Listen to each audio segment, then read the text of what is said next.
The dog knew first, but no one believed him.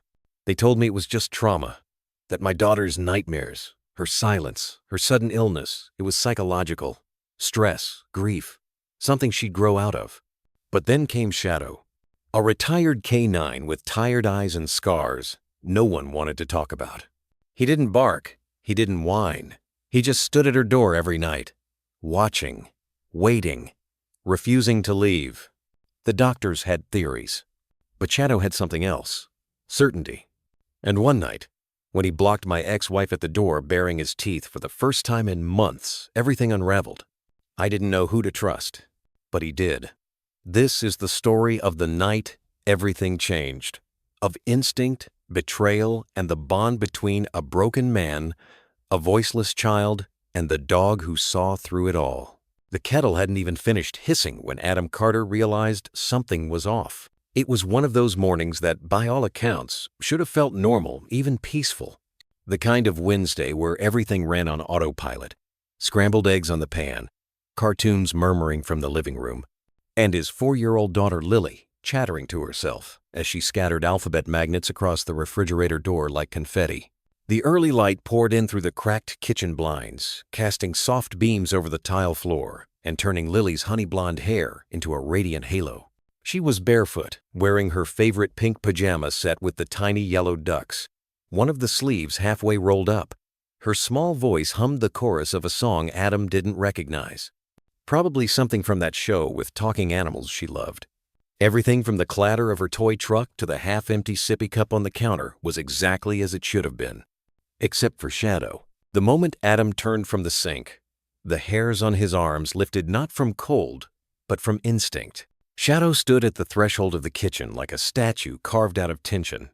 The big German shepherd, once a canine deployed overseas, now retired and gray-flecked around the muzzle, wasn't barking, wasn't growling, wasn't moving.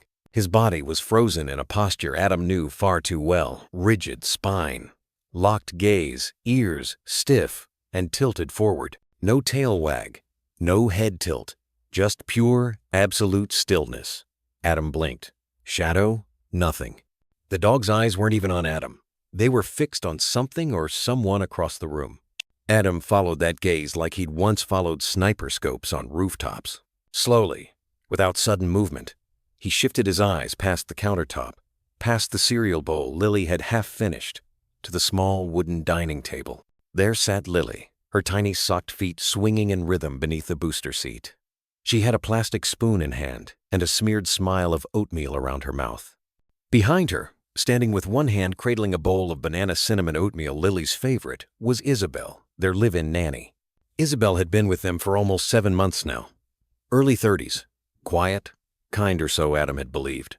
Midwestern background, soft-spoken, punctual to a fault. The type of woman you'd trust to keep your child safe while you showered or caught up on emails. She wore her usual pale pink hoodie, a loose braid trailing over one shoulder, and faded jeans. She was doing nothing out of the ordinary, smiling, coaxing another spoonful toward Lily's mouth, and speaking in that sing-song tone she always used during breakfast. "Come on, sweetheart," she cooed. One more bite for the princess. Adam was about to turn back toward the stove, toward the smell of toast, just starting to brown when Shadow moved. It wasn't a growl. It wasn't a warning. It was a launch. A sudden, primal surge of muscle and memory. Nails scraped violently across the tile as 80 pounds of trained instinct crossed the kitchen like a missile. Adam barely had time to inhale before the sound of snarling and clattering silverware erupted into the room. "Shadow, no!" The bowl went flying. Lily screamed.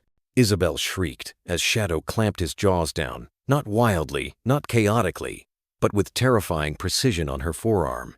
His grip was immovable. Not a maul, not a shake, just a lock. A controlled restraint honed over years of tactical training. The spoon bounced off the counter and clattered to the floor. Adam's entire body reacted before his mind caught up. He lunged forward, voice cracking with the authority he hadn't used since Fallujah. "Shadow, out! Now!" Like a switch had been flipped, Shadow released. Isabel stumbled backward, collapsing to the floor, clutching her bleeding arm. Her hoodie darkened fast with crimson. She sobbed in pain, in fear, while Lily wailed from the chair, both hands clutching her ears. Adam swept his daughter up into his arms, feeling her little body trembling against his chest, her tears soaking through his t-shirt. Her cries were the sound of shattered trust, of fear that hadn't yet learned how to name itself. "It's okay, baby," he whispered, though his own heart thundered like a freight train. "I've got you. Daddy's got you."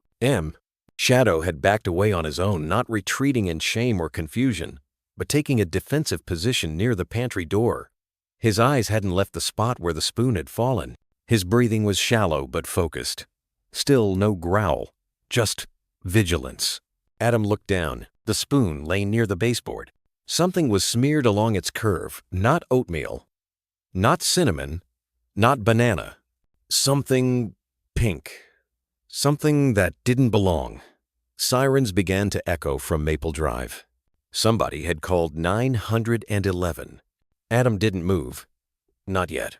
He stared at that spoon like it had pulled the trigger. Shadow didn't bark, didn't whimper, just watched. As if to say, "I saw what you didn't. I saw it before it touched her lips." Isabel's hand hovered above Lily's bowl, spoon in midair, steam rising faintly in the morning light. Banana cinnamon, Lily's favorite. The scent filled the kitchen like comfort, warm, sweet, familiar. The kind of smell that made a house feel like a home. "Come on, honey," Isabel sang softly, her voice light and warm as she wiggled the spoon. "Just one more bite for Daddy's little duck." Lily giggled. Her curls bounced as she leaned forward slightly, little fingers gripping the edge of the booster seat tray. She trusted the woman standing beside her, had trusted her for months. That trust lived in the way Lily's eyes lit up when Isabel walked in each morning, in the way she asked for bedtime stories in Isabel's voice, in the way she reached for her when she scraped her knee on the porch last week. Adam stood 3 steps away, his mind still replaying Shadow's stillness, that strange posture in the doorway. But then movement. It wasn't clumsy or confused. It was surgical. A streak of black and tan fur flashed across the kitchen floor with such velocity that it sent Lily's sippy cup tumbling to the ground. The air cracked with the sharp percussion of claws on tile. Shadow hit Isabel mid-reach. There was no bark, no warning growl. Only the sound of impact muscle meeting muscle, and then a sickening hollow thud as the spoon flew from her hand and clattered violently across the countertop, ricocheting off the ceramic bowl and skittering under the table. Lily screamed a high, piercing cry that sliced through Adam's spine. Isabel's voice followed, not a cry of guilt but raw shock. "Oh my God! He's biting me! Help!" Shadow's jaws had locked around her forearm just above the wrist. Not thrashing, not tearing, just holding, like a vice, like a checkpoint. His body low, shoulders coiled with restraint, eyes burning with something ancient and absolute protection. "Shadow, out!" Adam roared, voice cracking like a rifle report. "Out! Now!" The command came from somewhere deep, not the father in a kitchen, but the soldier that had once cleared buildings and barked orders across war zones, the tone that didn't allow hesitation. And Shadow obeyed. Immediately, he unclenched and stepped back, head low, ears flattened, tail stiff but not tucked. Isabel stumbled backward with a gasp, her legs hitting the chair leg behind her. She collapsed sideways, crashing to the floor, clutching her arm as red began to seep through the sleeve of her hoodie, a bloom of color that didn't belong in a room filled with cinnamon and cereal. Lily was still screaming, her whole body shaking now. Adam scooped her into his arms in one fluid motion, holding her close against his chest as her sobs racked through his shirt. "It's okay, baby girl," he whispered. "You're okay. I've got you. Daddy's got you." But even as he whispered it, he didn't know if it was true. Not yet. His eyes darted to Shadow, who was now sitting, calm, silent, by the pantry door. No growl, no wag, just watching, guarding, breathing in short, quiet bursts. He wasn't pacing. He wasn't confused. He was still locked in eyes, fixed on the now vacant spot where the spoon had flown. Adam's instincts, sharpened by years of combat and consequence, screamed at him to pay attention, not to the chaos, not to the blood or the screams, but to where Shadow was looking. That's when he saw it. The spoon, lying on the ground by the kitchen baseboard, glinting slightly in the morning light, and something on it shimmered pink. Not oatmeal, not banana, not cinnamon. A film, almost translucent, the kind of color that didn't belong in breakfast. Adam's pulse kicked hard against his ribs. Isabel sat slumped against the cabinet now, sobbing. "He bit me. I didn't do anything. I swear." Shadow didn't look at her. He didn't look at Lily. He stared only at that spoon. And Adam, slowly, carefully, took a step toward it. A siren wailed in the distance, growing closer. The neighbors must have called.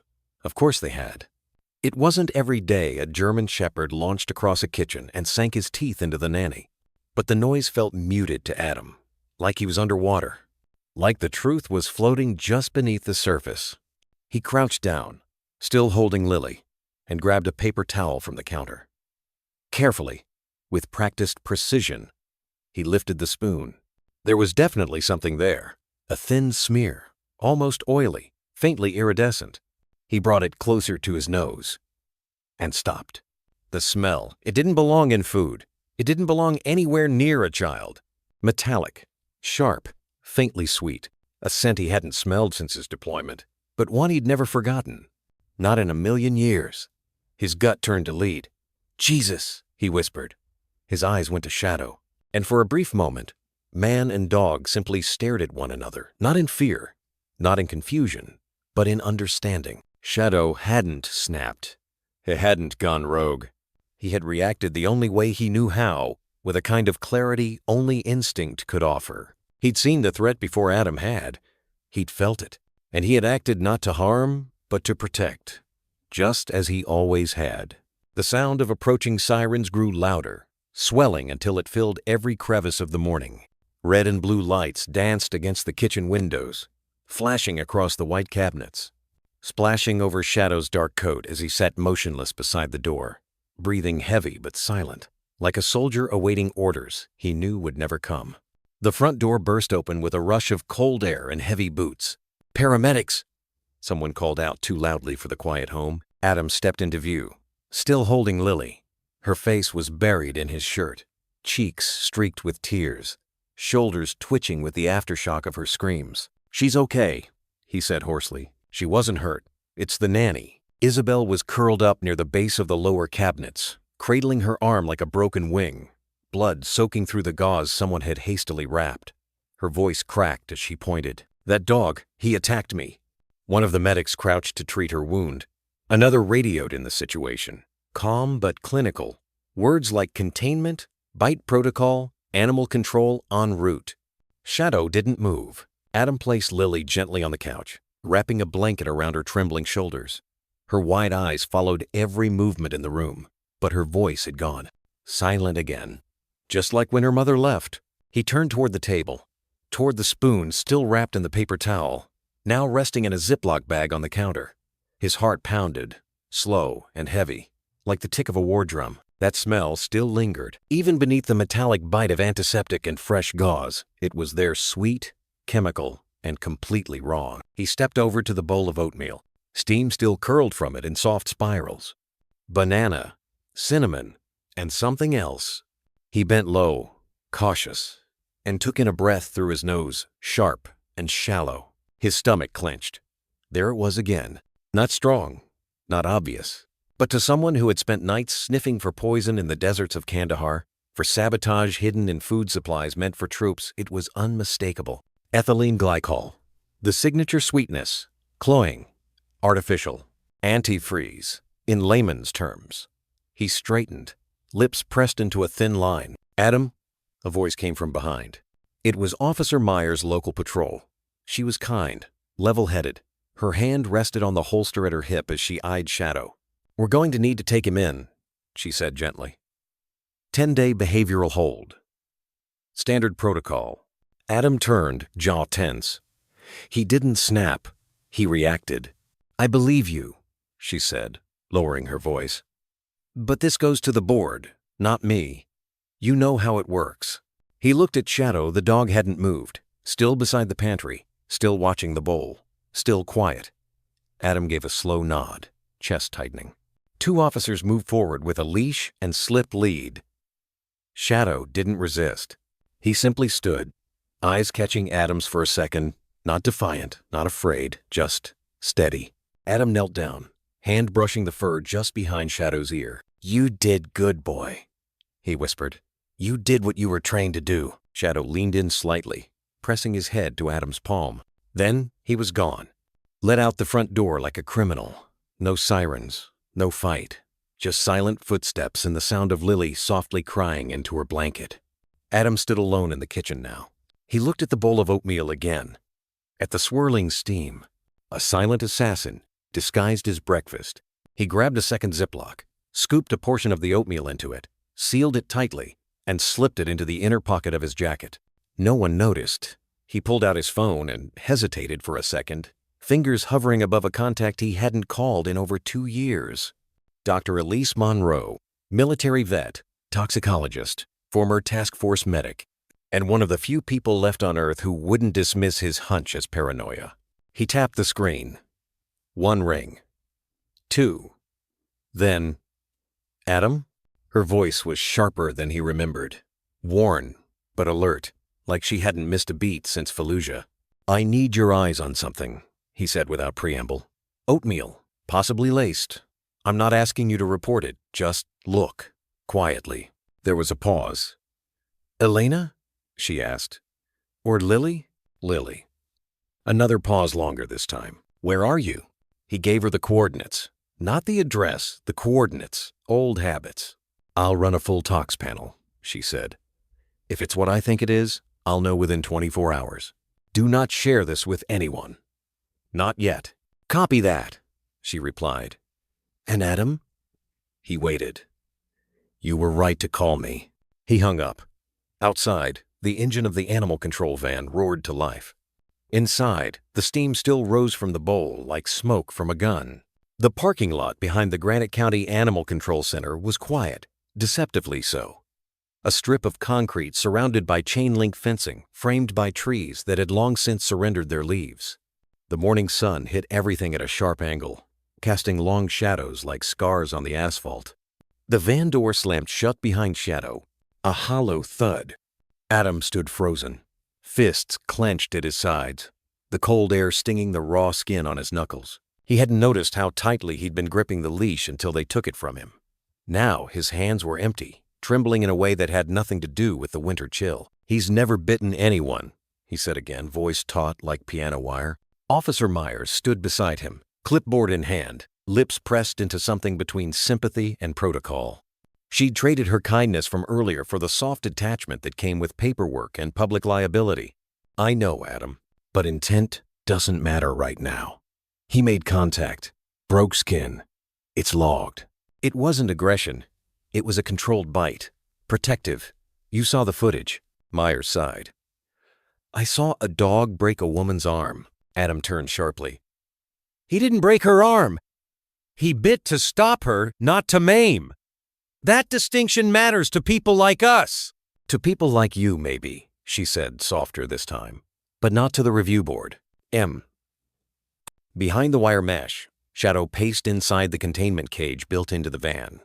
His movements were slow, deliberate, not anxious, but watchful, alert in the way only working dogs could be. His ears twitched at every sound. His eyes scanned every shape, every scent, every possibility. Then he stopped. He turned and looked back, not at the officers, not at Adam, but toward the direction of the house, their house, as if he could still see the kitchen from here, as if the story hadn't finished yet, like a page had been left open, mid-sentence. Adam felt something seize in his chest. "Let me ride with him," he said suddenly. Myers shook her head. "Not allowed." "You're telling me a man can't escort the dog he's trained, served with, and lived with for 5 years? "I'm telling you you're a father now," she said pointedly. "You have a daughter inside with a bandage on her psyche and oatmeal that might be poison. You're not in Afghanistan anymore, Adam." He said nothing. The silence stretched. A breeze rattled the chain link. Shadow sat down in the cage, still watching. Unmoving now. Waiting. Not for release, but for something deeper. Like he knew his job wasn't done. Adam's mind flicked through memories like flashcards. Shadow leaping into enemy fire without hesitation. Shadow lying still next to him in a cratered field. Blood from both of them mixing in the dirt. Shadow licking Lily's tiny fingers the first night they brought her home. He'd never shown an ounce of malice. Not once. Not toward an adult. Not toward a child. Not even toward the foxes that crept into their backyard in the fall. Whatever happened in that kitchen, it hadn't been an accident. And Adam had taught the dog too well for it to be a mistake. "Where will he be kept?" he asked, his voice quieter now. "Solo kennel, East Wing, temperament observation, fecal screening, behavior logs, the usual, 10 days minimum. And then? Then the board decides." He nodded. Once. Slow. But inside, every fiber of him twisted with dread. 10 days was enough to lose a case dog. Enough for a misread file to end in a needle. Adam had seen it. Too many times. "Can I bring his bedding?" he asked. "His old Kong? Something familiar? Drop it off at the desk. They'll decide if it passes inspection." He exhaled, lips barely parting. "Tell them he likes classical music." Myers raised a brow. "He relaxes to Rachmaninoff," Adam muttered. "Mozart, if there's too much traffic noise." For the first time, her features softened again just a flicker. "I'll note it." Another slam. The side door. A second officer nodded. "We're clear." The van engine turned over, coughing once before rumbling to life. Shadow didn't flinch. He just shifted his gaze back to Adam, holding it. Not pleading.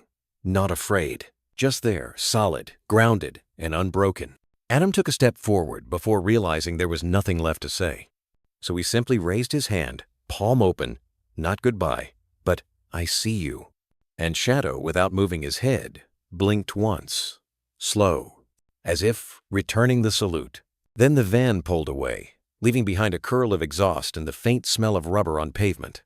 Adam stood alone. The fence rattled gently behind him in the wind. He didn't go back inside right away. He just stared down at the leash, still looped in his hands, the handle still warm. The back roads outside Granite Hollow felt different today. Not quieter, they were always quiet out here, but sharper. Like the silence itself had teeth.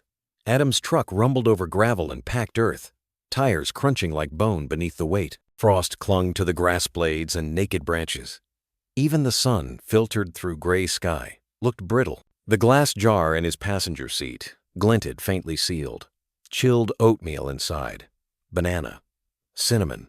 The spoon he'd recovered beside it, with the strange pinkish hue still dried along its edge, sat beside the jar in a Ziploc bag. He hadn't told anyone where he was going. Not even Myers. He didn't need questions. He needed answers. Ahead, a rusted cattle gate marked the turnoff. He exited the main road, bumping along a narrow path carved through pine and ice. At the end of it stood a modest, one-story cabin, wrapped in steel siding and camouflaged beneath a patchwork of netting and lichen-covered tarps.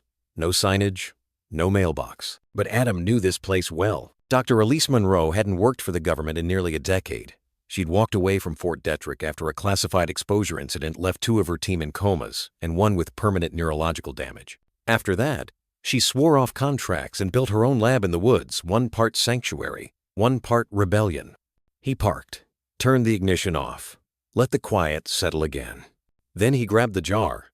When he knocked on the reinforced door, it didn't open immediately. A camera above the frame swiveled with a soft click. A moment passed. Then the locks clattered, one after another.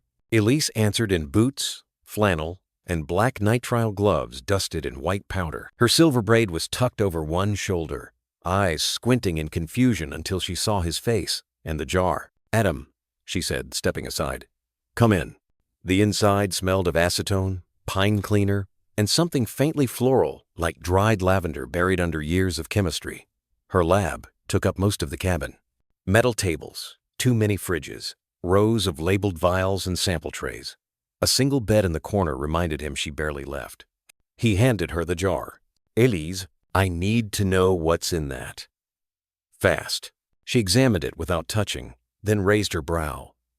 "You're not kidding. Number?" She looked at him again, deeper this time. "Who ate this?" "My daughter," he said, voice low. "She's 4. That was enough. Elise didn't speak again, just snapped into motion. Gloves tightened. A mask slipped over her mouth. She placed the jar in a containment tray, then opened the refrigerator marked non-volatile intake and slotted it inside. She turned to him. "Tell me everything." He didn't hold back. From the bite, the chaos, the scent, the faint pink sheen, Lily's reaction, Shadow's precision. When he mentioned the metallic note in the smell, she paused. "Metallic? How?" "Like radiator fluid," he said. "Syrupy, chemical but sweet, just off enough to make me feel sick." Her face changed. "Elise?" She didn't answer. Instead, she slid a tray of test strips onto the table and pulled a second container from a fridge. "Control sample." Her hands moved fast, fluid like a surgeon's, one strip dipped into the oatmeal. She held it under a UV lamp. Nothing. Then something. A slow, creeping blue shift across the paper. Elise didn't flinch, but Adam did. "What is it?" "Preliminary's not definitive," she said. "Elise." She peeled off one glove, picked up the strip, and held it up. "Ethylene glycol. Trace levels, but consistent." He blinked. "You're sure?"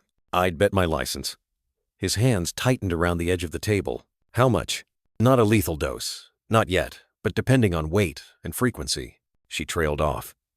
"Lily's only 38 pounds, he said quietly. Elise looked at him with something like dread. "It was deliberate, wasn't it?" "I don't know," he said. But even as the words left his mouth, they rang hollow. Because he did know. The pink on the spoon, the subtle shift in Lily's energy over the past week, the fatigue, the slight circles under her eyes, the way she pushed food away, even when it was her favorite. "Slow acting," Elise added. "If the dose is low and consistent, it builds. Doesn't trigger an obvious crash, just malaise, dehydration, and eventually renal failure." Adam felt like he'd swallowed ice. "She's okay right now?" "She is now. But she won't be if this continues. If this isn't a one-off." He looked down at the spoon in the bag. It wasn't. Not if Shadow reacted like that. Elise's gaze sharpened. "Wait, this is about Shadow?" He bit the nanny. Her eyes widened. "She was feeding Lily." And just like that, the air in the room changed. Elise took the spoon, ran a swab across it, then inserted the sample into a second reader. They waited. 30 seconds ticked by. Beep. The screen turned green, then yellow. "Confirmed," she said. More glycol on the spoon. Adam's heart was hammering now. Not with fear, with fury. "Elise," he said, voice rough. "You still got that printer? I need hard copies. Lab signature. Date. Stamped." She nodded. "You're going to the police?" He shook his head. "Not yet. First, I need to see the damn security footage myself." "Adam," he stopped her with a look. "My daughter was being poisoned, Elise, in my own home. And the only soul who saw it in time is now locked in a steel cage like a threat." His voice cracked on the last word. Elise said nothing, just turned back to the printer, hit the button, and let it spool. Outside, the wind had picked up, rustling the edge of the tarp. Inside, Adam closed his hand around the lab report. This wasn't about a dog anymore. It was about war, and it had come home. The house was too quiet. Even with the thermostat humming and the distant tick of the wall clock in the foyer, the absence of Shadow's padded steps, or Lily's occasional laughter wrapped the place in something heavier than silence, something close to mourning. Adam stepped inside, the floor creaking under his boots. The air still carried the faintest hint of cinnamon and antiseptic, a residue of panic, of paramedics, and questions he hadn't wanted to answer. He dropped his keys onto the entryway table with a clatter louder than expected. And then he saw it. Still by the door, the purse, Isabel's purse. She must have left in a hurry, or been taken when the medics arrived. Adam hadn't thought about it in the chaos, hadn't questioned anything. Not then. Not when he'd been focused on calming Lily. Not when Shadow had been hauled away, chains clinking, as if he were some rabid animal instead of the one being in this house who'd actually tried to protect her. He stared at the bag a long moment before reaching for it. It was navy blue leather, worn at the seams, not the designer type, but sturdy, well used. A smudge of something pinkish clung to the zipper. His stomach turned. He pulled on a pair of nitrile gloves from the kitchen drawer before unzipping it. Inside, the shadows waited. The first thing he pulled out was innocuous. Tissues, crumpled receipts from a grocery store on Pine Ridge Road, a few granola bar wrappers, some with small teeth marks, as if half-eaten and stashed. Strange, but not incriminating. Then came the wallet. A battered faux leather trifold. He opened it expecting to see a driver's license with Isabel Ramirez or some other expected alias. But there was no ID, just a couple of crumpled 20s. A library card that had expired 6 years ago. And then something else, tucked behind the inner flap. A prescription bottle. Adam held it up to the light. His jaw tensed. Claire Hensley. Prescribed by Dr. Marvin Eckhart. Issued by Rutherford Women's Correctional Facility Pharmacy. His hands trembled. Not from fear, but that terrible sense of betrayal that only hits when you realize you let the wolf through the gate. He read it again. Not Isabel. Claire. Correctional Facility. His breath came short. The prescription label was for propranolol, a beta blocker, usually used for anxiety, PTSD, sometimes tremors. But that wasn't what chilled him. It was the prison. She'd been an inmate, and she'd been in his house. With Lily. He set the bottle down, heart thudding in his ears. No warning. No red flag from the agency. No alert from the vetting background check. Because there hadn't been one. Because whoever she really was, she wasn't who she said she was at all. He dug deeper into the purse. Beneath a small pack of tissues and a hairbrush, his fingers brushed against something solid, a folded paper, triple creased and water-stained. He opened it carefully. An intake form. Name. Claire Hensley. Offense. Identity fraud. Forgery.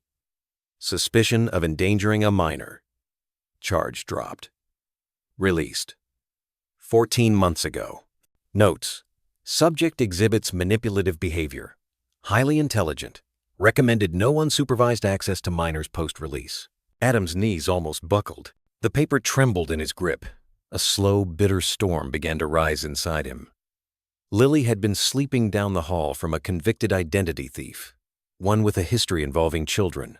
And he had let her in. He had brought her in. Because she was kind.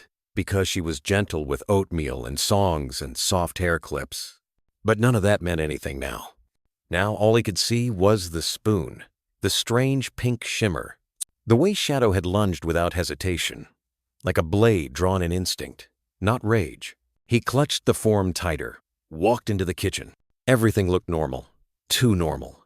He stared at the empty high chair, the small plastic bowl now washed and resting in the rack, the unopened bananas in the fruit basket. And for the first time, it hit him in full. Lily would have died, not in some dramatic overnight collapse, but slowly, quietly, over weeks. Shadow had known. He closed his eyes. A memory came, sharp and uninvited, the last moment before the bite. The way Shadow's eyes had locked on the spoon.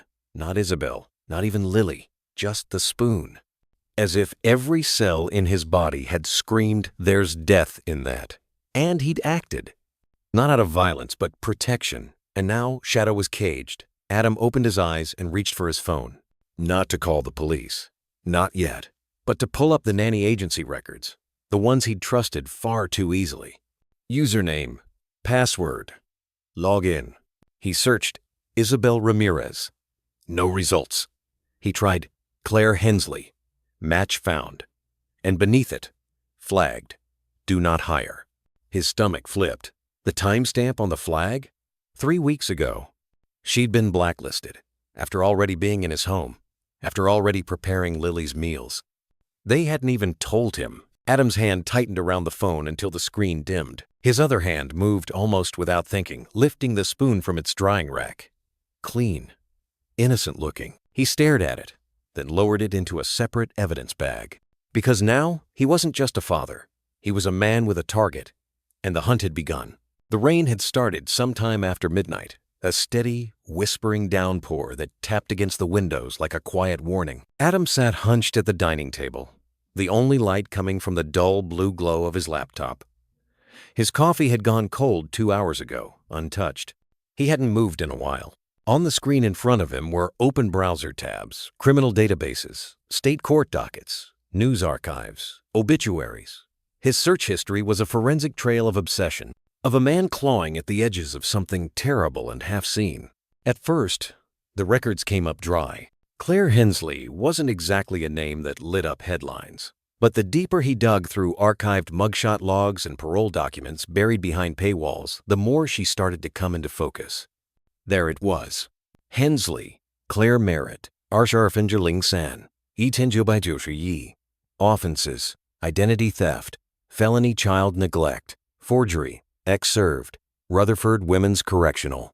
Released 14 months ago, under supervision. Adam stared at the charge.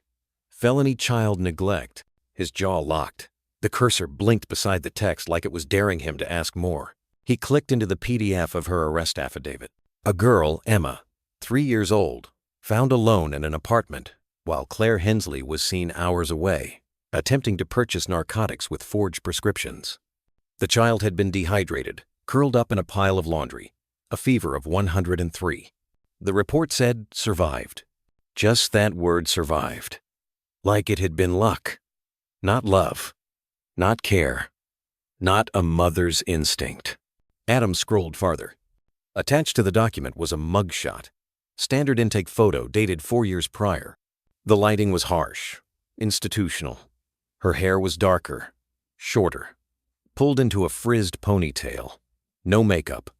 Her eyes hollow but defiant. She looked younger somehow, though time had clearly not been kind. But what struck Adam wasn't the differences. It was the sameness. Same slanted cheekbones, same slight downturn of the lips when at rest, same haunting softness in her voice when she sang Lily to sleep. Even now, he could hear it, somewhere over the rainbow. She'd sung it with her back to the door, not knowing he'd been listening. Lily had nestled against her, not a care in the world. He leaned back from the screen, nausea rising. His fists clenched against the table's edge. He clicked the photo again, enlarged it. Side by side in his mind, the woman in the pink hoodie, hair tied loose with a cloth scrunchie, spooning oatmeal into Lily's mouth. And the woman in the mugshot, the same woman, just rearranged, painted in softer colors. A new name, a little less edge in the eyeliner, a little more honey in the voice. She hadn't even changed her face, just the way she wore it. He opened a new tab and typed the name into social media. Nothing at first.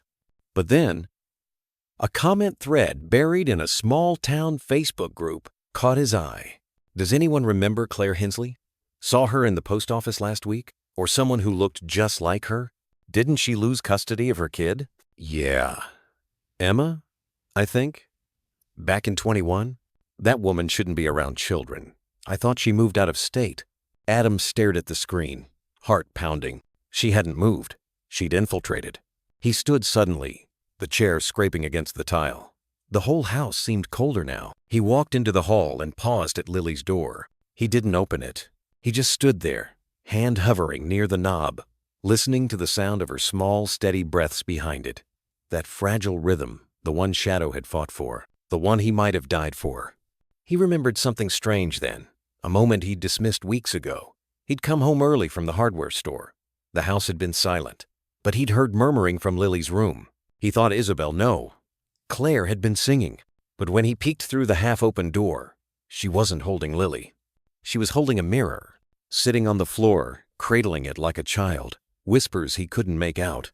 And when she noticed him, she jumped, flustered, claimed she was just cleaning up spilled powder. He hadn't thought much of it, but now it haunted him. He stepped back into the kitchen and opened the drawer where she used to keep her things: planner, loose pens, recipes. Nothing. No journal. No mirror. But taped to the inside wall of the drawer was a torn photo, a little girl with curly brown hair and a juice box sitting on someone's lap. The lap was cropped out, but Adam had seen enough mugshots to know who it belonged to. He flipped the photo. On the back, in smudged purple marker, Emma, age 3. His pulse hammered against his ribs. Claire had lost her daughter and then come into his home and tried to make Lily hers. But something had gone wrong. Maybe Lily didn't smile the same. Maybe she cried at the wrong time. Or maybe Claire never intended for Lily to live long. Just long enough for her to feel needed. Long enough to matter. Then gone.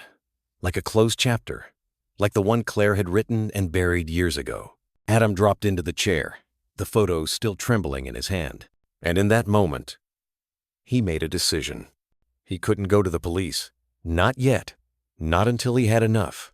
They'd already labeled Shadow a danger, already questioned his judgment as a father. But Claire was still out there, with a new name and maybe a new family in her sights. He pulled out his phone and scrolled to the last dialed contact, Dr. Elise Monroe. He hit call. When she picked up, her voice was groggy but clear. "Adam? She was never Isabel," he said. "Her name's Claire Hensley. Look her up. I need you to run that oatmeal sample again. This time for everything, not just glycol. I think it was more than just poison." Silence. Then Monroe replied, "You think it was a pattern?" "I think," Adam said, eyes drifting to Lily's closed door, "we were just one stop in a long line of replacements." The old nanny cam was wedged behind a stack of board games and plastic bins at the top of the hall closet, right where Adam had left it after Lily outgrew crawling into dangerous corners. He hadn't touched it in over a year. Still, the tiny, unblinking lens had remained powered, silently uploading motion-triggered snippets to a forgotten cloud server. Now, at 2. Suspenseful. Adam sat cross-legged in the living room, laptop balanced on his knees, fingers tight with adrenaline as he waited for the cloud server to load. He didn't blink much, didn't breathe much either. He clicked through the recent uploads. Tiny thumbnails arranged in quiet rows motion clips from the hallway, marked with dates and times. Most were uneventful. The swish of a jacket, the flash of a light, Claire Isabel walking past with laundry, Lily toddling out of her room in her mismatched socks. But on the morning of the bite, the morning oatmeal burned with something foul. There was a clip. Timestamp. 6:52 a.m. Adam clicked. The grainy footage sprang to life. Claire stood just outside the kitchen, framed in the narrow hallway. She had her tote bag slung over one shoulder, the pink hoodie zipped halfway up. She looked calm, practiced, like this was just another part of the morning routine. She knelt, unzipped the tote, and pulled something out. Adam leaned closer. It was a small glass vial, pale amber, no label. She held it between two fingers, steady, almost clinical. Then she walked into the kitchen out of frame for 5 seconds and returned with an empty hand. She didn't look rushed. She didn't even look guilty. She zipped the bag, adjusted her sleeves, and called Lily's name with a sing-song tone Adam now knew was fabricated. His jaw clenched. He replayed the moment again, slower. Paused the frame right as she turned with the vial in her hand. He screenshotted it, zoomed. The label area was bare-wiped clean, or never marked. No markings, no pharmacy seal, just clear, cold glass. Adam stared at the still frame for a long time. It wasn't an accident. It wasn't a moment of weakness. It was intention. He opened his phone. His contacts hadn't changed much in the last 5 years. Most were people he no longer had cause to speak to. But one name stood out, highlighted by the quiet rage building in his chest. Detective Aria Lowell. He hadn't talked to her since his retirement. Not since the final case, the one that convinced him Lily needed his full attention. But now, someone had come into his home, into his daughter's life, had tried to erase her. He tapped the name. It rang twice. Then a groggy voice answered. "Adam?" Her voice was the same gravel edged with sharpness, always one breath from biting into the truth. "I wouldn't be calling," he said quietly, "if it wasn't serious." Define serious. "I think someone tried to poison my daughter." There was a pause. Then Aria's voice shifted, fully awake now. "I'm listening. She was our nanny," Adam said, eyes still locked on the frozen image of Claire holding the vial. "Real name is Claire Hensley, formerly incarcerated. Child neglect, identity theft. I found a prescription bottle in her purse. Turns out it belonged to an alias. Not hers, not the name she gave me." "Jesus," Aria whispered. "She was living in my house, feeding Lily, singing her to sleep. Is Lily okay?" "She's recovering. But I have a feeling this wasn't a one-time incident. I found a nanny cam video time-stamped. It shows Claire pulling an unmarked vial from her bag right before serving Lily breakfast." "Where's the video now?" "On my laptop. I took a screenshot of the moment she pulls the vial. No label, no hesitation." "You kept the food?" "I bagged a sample. Already had it run once Dr. Elise Monroe found traces of ethylene glycol. Antifreeze? Low dose. Enough to build up if repeated. Jesus Christ. Yeah. Silence hung on the line for a beat. Then Arya spoke again, tone low and deliberate. You want this opened quietly or loud? Adam exhaled, rubbed his eyes. Quiet, for now. She's not in custody, and I don't think this was her first attempt at something like this. If we come at her now, she'll vanish. She's good at that. You think there are other victims? I think Claire's a ghost who keeps trying to be someone's mother. And when reality doesn't match her delusion, she erases the child, emotionally or otherwise. Arya hissed through her teeth. All right, email me the footage and the screenshot. I'll cross-reference her name with CPS records and corrections. If she's done this before, there's a trail. Even buried ones leave prints. Adam nodded, though she couldn't see. I need to bring my dog home, too. Shadow's being held in behavioral quarantine. They think he snapped, but he didn't. Number, he saved her. He smelled what I didn't. Reacted before any of us could. I'll get someone to review his case. Quietly. If he's the only reason your daughter's alive, he's earned a hell of a lot more than suspicion. Adam sat there, fingers gripping the edge of the coffee table, breath shallow. Thank you. I'll be in touch by morning, Arya said. And Adam? Yeah? Don't sleep. I wasn't planning to. He hung up. Outside, the rain continued soft, relentless. He closed the laptop, the screenshot of Claire's hand still seared behind his eyelids. He could see it so clearly now, the quiet evil dressed in maternal warmth. The woman who'd once hummed lullabies while stirring oatmeal, laced with poison. She didn't rush. She didn't flinch. She believed what she was doing had a purpose. And that made her all the more dangerous.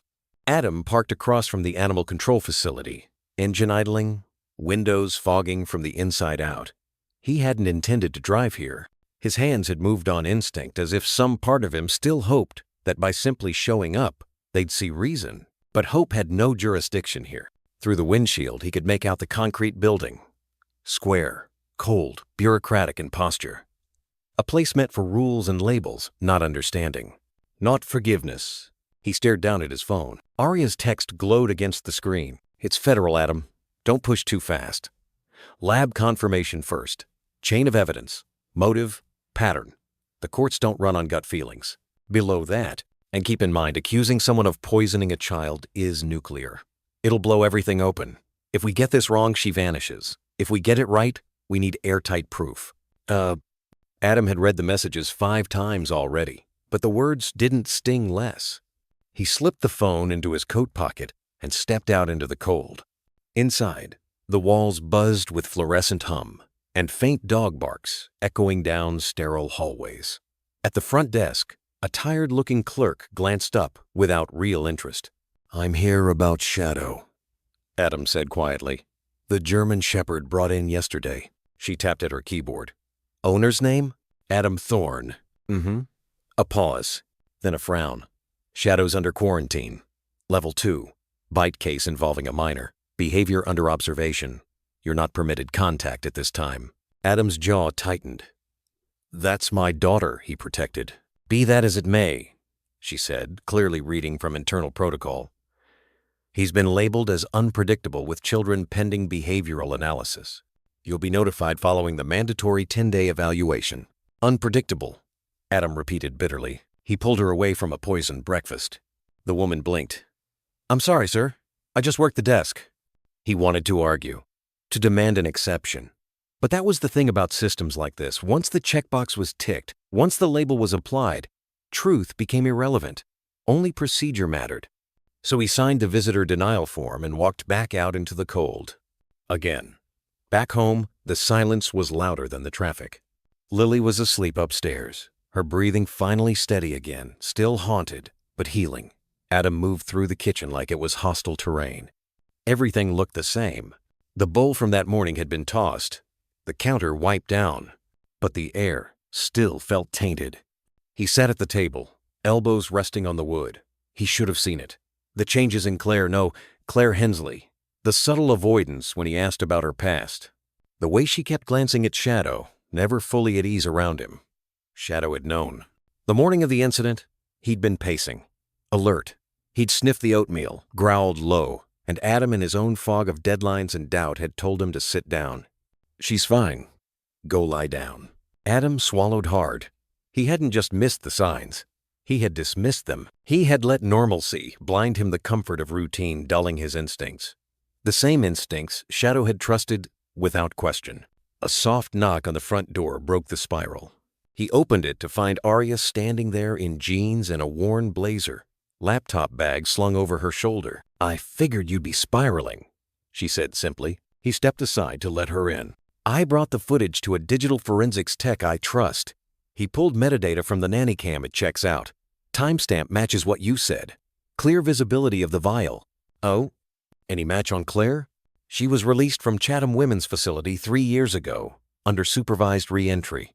But it gets worse. She was flagged in another state, under a different alias temporary nanny, to a boy who ended up in the ER with liver failure. No charges filed, no follow-up." Adam felt the blood drain from his face. "We've got a pattern," Arya continued, "but it's still circumstantial. Until the lab confirms the sample as antifreeze and connects it to Claire, it's not enough. If we move now, she'll slip again." Adam gripped the edge of the table. "So we wait?" "We build, quietly, pull every contact, every known alias, run background checks, dig through social services. But for now, yes, we wait."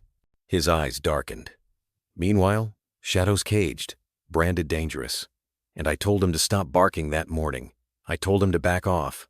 Arya's voice softened. "You trusted the wrong person. That's not on him. That's not even entirely on you. But it was his instinct that saw the truth," Adam said. "He caught what I missed, what I ignored." Silence fell between them. Then he spoke again, quieter this time. "He's never bitten anyone. Not once. Not in all the years I've had him. Even in Afghanistan, he'd corner, bark, block, but bite only when absolutely necessary. And he looked at me, after, like he was asking if I finally understood." Arya studied him a moment. Then she said, "You did. Just a little too late."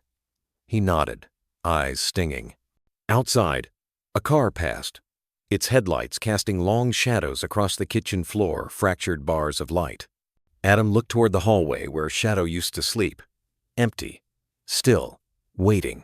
There was no wind in Mosul that morning, only dust. Dust so thick it painted the inside of your lungs, turned sweat into paste, and made every breath feel like dragging gravel through your chest.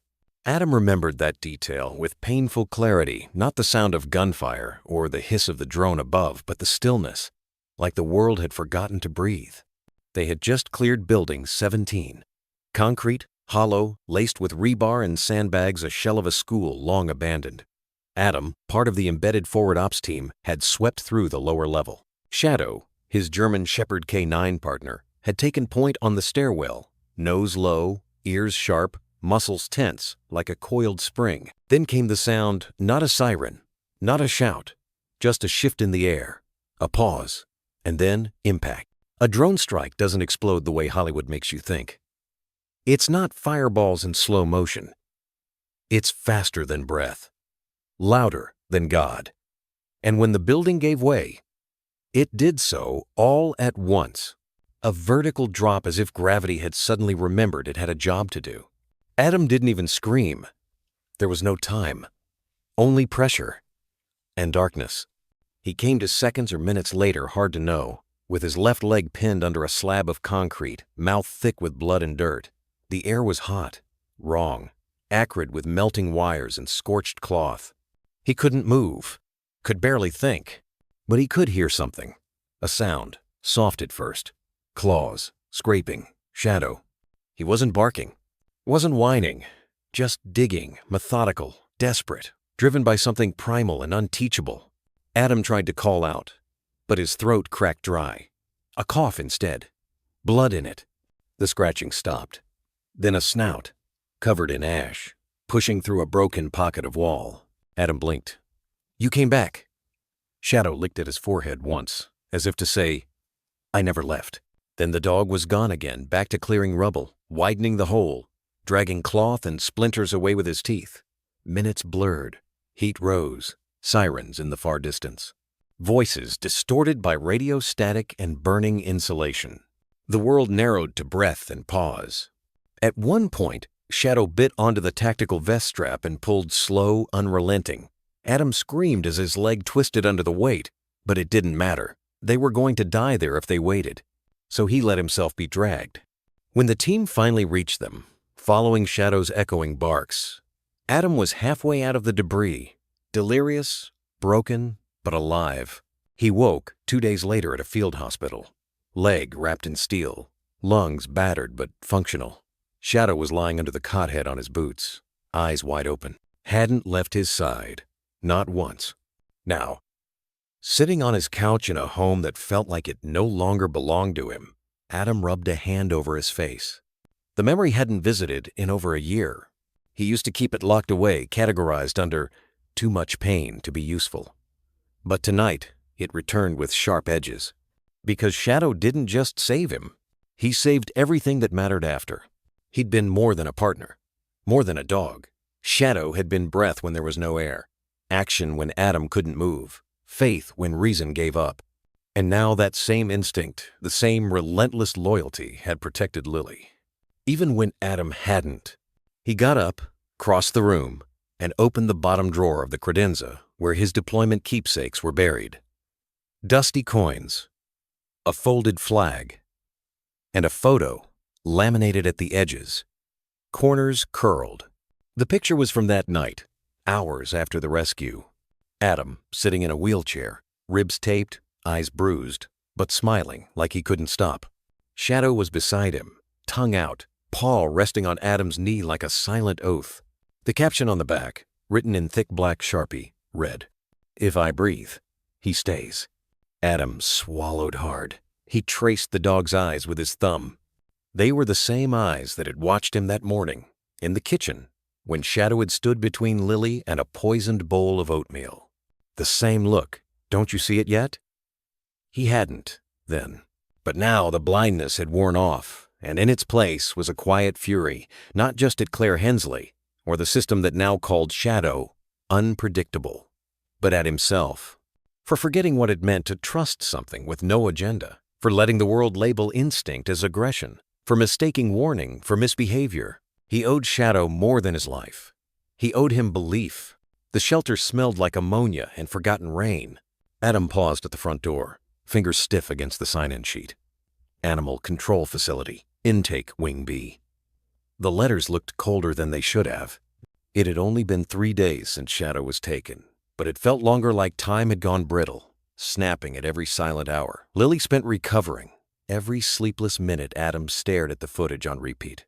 The receptionist barely looked up as she buzzed him in. Concrete hallways stretched in both directions, sterile, echoing, with a faint hum of ventilation that did nothing to soften the sound of caged dogs pacing, barking, whimpering. Adam walked past rows of kennels, heart tight in his throat. So many faces behind steel. So many animals who had no idea why they were here. Then he saw him. Shadow didn't bark, didn't move. He just looked, that same steady stare, unblinking. No wag, no whimper, just waiting. Adam crouched by the gate. His hands gripped the bars before he realized how hard he was squeezing. "Hey, buddy," he whispered. "It's me." Still, Shadow didn't rush forward like he used to. He rose slowly, walked up to the gate, and pressed his body against it silently, deliberately resting his side against Adam's legs. It wasn't affection. It was relief. A quiet, exhausted, "You came back." Adam exhaled hard, throat catching. He didn't try to reach through, didn't want to confuse or overwhelm him. "They've got you locked up like some monster," he murmured, "like they didn't see what I saw." Shadow blinked. One ear twitched, as if reading the apology beneath the words. Adam's breath trembled. "I should have trusted you." A gentle, throat-clearing sound came from behind. Melinda Kane stood with a tablet tucked under her arm, clipboard in hand. Her gray sweater was speckled with fur, and her expression calm, clinical, softened only slightly as she watched the interaction. "You're Adam Hayes," she said, voice low and neutral. He nodded. "I've been assigned Shadow's evaluation," she added, tapping her clipboard. "Started observing 2 days ago. Adam turned uneasy. You think he's dangerous? Melinda raised an eyebrow. You were military, right? I was. She tilted her head toward the kennel. So you know what trained discipline looks like. Adam followed her gaze. Shadow hadn't moved. He was still pressed against the gate, eyes open, breathing slow. This dog doesn't lunge at people, she continued. Doesn't bark without cause. Doesn't bite the cage even when the other dogs go crazy. He eats when allowed, sleeps when the lights dim, watches every handler that passes but never growls. And he hasn't so much as flinched at a raised voice. Adam didn't know whether to be proud or heartbroken. Some dogs freeze in fear, Melinda said softly. Some lash out, but not him. He assessed this place in 20 minutes, figured out the routine in one night, and then waited. For me? For whoever would understand what he did. She flipped to a page on the clipboard and passed it to Adam. I finished my report this morning. I'm submitting it to the board. Adam scanned the top lines. Subject: Shadow evaluation date. Redacted. Behavioral conclusion: non-aggressive. Responded to stressors with protective action only. No signs of unprovoked violence. He stopped at the last line. This dog did not attack. He intervened. Melinda exhaled. Dogs don't lie, Mr. Hayes. Not about intent. They don't fake malice. They don't fake mercy. He saw a threat to someone he cared about, and he acted. Adam looked at her. Will you testify to that? Her eyes didn't waver. I already signed the affidavit. For a moment, he couldn't speak. The pressure behind his ribs was too much, like something finally loosening after days of guilt and silence. Thank you, he managed. He deserves better than this. Melinda nodded, tucking her tablet under her arm. They're holding him for another 72 hours, pending an official review. But with the footage, the toxicology report from the vet, and my statement. She paused. Let's just say I'd be shocked if they labeled him dangerous much longer. Adam turned back to the kennel. Shadow's head was now resting against the gate. One eye closed, the other still on Adam, not pleading, not accusing, just watching. And in that moment, Adam realized something. Shadow had never needed Adam's protection. He had needed his faith. On the way out, Adam stopped beside the front desk. The clerk looked up briefly, expecting a question. Instead, Adam took a pen from the holder and leaned down. On the back of a blank visitor tag, he scrawled 6 words. He saved my daughter's life, then placed it gently in the donation box beside the door. Not for money, but for the record. The first sign was so small, it nearly went unnoticed. Lily didn't finish her toast, not because she was picky or distracted, but because she said in a quiet, tired voice, "It hurts in here," pointing to her side. Adam knelt beside her, brushing a hand against her flushed cheek. Her skin was clammy, her eyes dull. Even under the soft morning light filtering through the kitchen window, she probably picked something up at daycare, the pediatrician had said last week. But this felt different. This felt systemic. By mid-afternoon, Lily's temperature hovered at 99.7 degrees Fahrenheit. Not high enough to alarm most parents. But Adam had spent years tracking vitals on the battlefield. He knew the look of something festering beneath the surface, the kind of damage that brewed slow, hid well, and waited for a body to get too tired to keep pretending. That evening, he bundled her into the car and drove straight to St. Elora Pediatric Center. She fell asleep on the ride over, cheek pressed against the seatbelt. Little fingers curled around the cuff of his jacket sleeve, a silent instinct that gutted him. In the examination room, Lily blinked drowsily under the harsh fluorescence. Adam stroked her hair as the nurse drew 2 vials of blood, whispering that it was almost over. Lily didn't flinch. She barely reacted at all. The pediatrician, a young woman named Dr. Yoonju Park, reviewed the chart in silence. Then she looked up at Adam. You mentioned she's had exposure to possible contaminants? Adam nodded. Trace ethylene glycol, found by Dr. Monroe. I can get you her scan report. Dr. Park's face didn't shift, but her tone turned clinical. Any history of renal issues in the family? No, Adam said. But she's been more tired lately. Headaches, low appetite. The daycare thought it was behavioral. It's not, Dr. Park replied simply. An hour later, the blood work came back. Creatinine levels elevated. Blood urea nitrogen Borderline. Markers of renal stress. Present. It wasn't catastrophic. Not yet. But it was real. She's compensating, Dr. Park said as she sat beside him in the waiting alcove. Lily was asleep again, bundled in a blanket in the pediatric ward bed.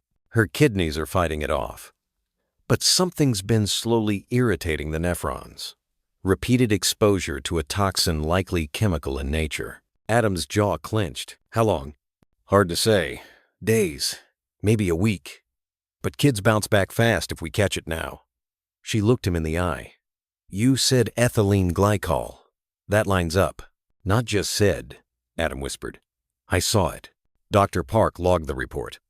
She checked the toxicology flags and marked the case as potential chemical exposure, a mandatory entry under pediatric care laws. But not a police report. Not yet. This doesn't prove intent, she warned gently. Just presence.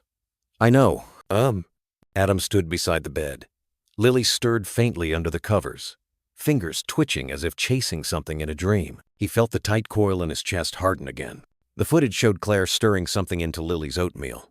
The blood work now confirmed kidney strain consistent with antifreeze. But Claire had scrubbed the bottle clean. There were no labels, no receipts, no smoking gun. Just everything else. I'll monitor her daily, Dr. Park said quietly. We'll draw more labs in 48 hours. If it climbs, we escalate. If it drops, we support. Adam nodded. Thank you. He didn't ask for hope, just the truth. Later that night, he sat in the living room. Laptop open. Reports spread across the table like crime scene photos. Timestamps, lab values, camera footage, Claire's prescription bottle, her alias, her mugshot, her voice. It all added up, but not to proof, not to what the system would accept. Shadow had known. From the first growl, and Adam had silenced him. He leaned back in the chair, pressing his palms to his face. Was it guilt? Anger? No, it was something colder. Resolve. He would go frame by frame if he had to. Follow every receipt. Cross every file. Build a narrative too tight for even the smoothest liar to wriggle free. Because Lily didn't deserve another dose. Because Shadow didn't deserve a cage. And because somewhere out there Claire Hensley still walked free. Her hoodie pink. Her voice soft. Her hands stirring death into breakfast. And he would stop her. Even if no one else believed it yet. It was 7:06 a.m. when Adam's phone lit up. Lowell, Arkansas IA. Text message. Need 20 minutes. Call you from precinct. He stared at the screen for a second longer than necessary, then tossed it onto the table beside the cold coffee he hadn't touched. The house was quiet. Lily was still asleep upstairs, her sleep deeper now under a careful regimen of fluids and protein. The oatmeal bowl had been thrown out days ago, but its ghost lingered in the corners of his mind, warm, spiced, sweetened, and tainted. When the call finally came, Detective Aria Lowell's voice was clipped, measured the tone of someone trying not to alarm, yet unwilling to lie. We confirmed it. Adam didn't breathe. He just waited. Your nanny Isabel Green doesn't exist. Not in any official employment registry, not with her given documents. Social, driver's license, even her CPR certification, all forgeries. The identity was assembled using partials from 3 real people. It's clean enough to pass casual verification, but not a full federal scan. He leaned against the counter, staring into the sink. What about Claire Hensley? Lowell hesitated. Just enough to say, this is where it gets worse. Claire legally changed her name to Isabel Green through a district court filing in Arkansas, 8 months after her release. The system allowed it because her sentencing didn't include identity restrictions. No parole violations, just supervised release. She filed everything properly.